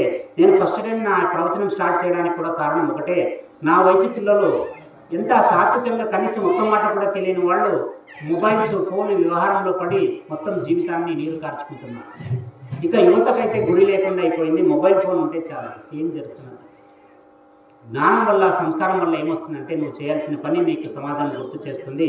నువ్వు సమాజానికి ఏం చేయాలనేది మనం గుర్తించుకోవడమే ఈ జీవిత పరమార్థం అని చెప్తూ ఈరోజు ఈ సభను ఇంత ఓపిక విని నన్ను ఆశీర్వదించడానికి వచ్చిన పెద్దలందరికీ శిరస్సు ఉంచి నమస్కారం చేస్తూ ఓం నమస్తే.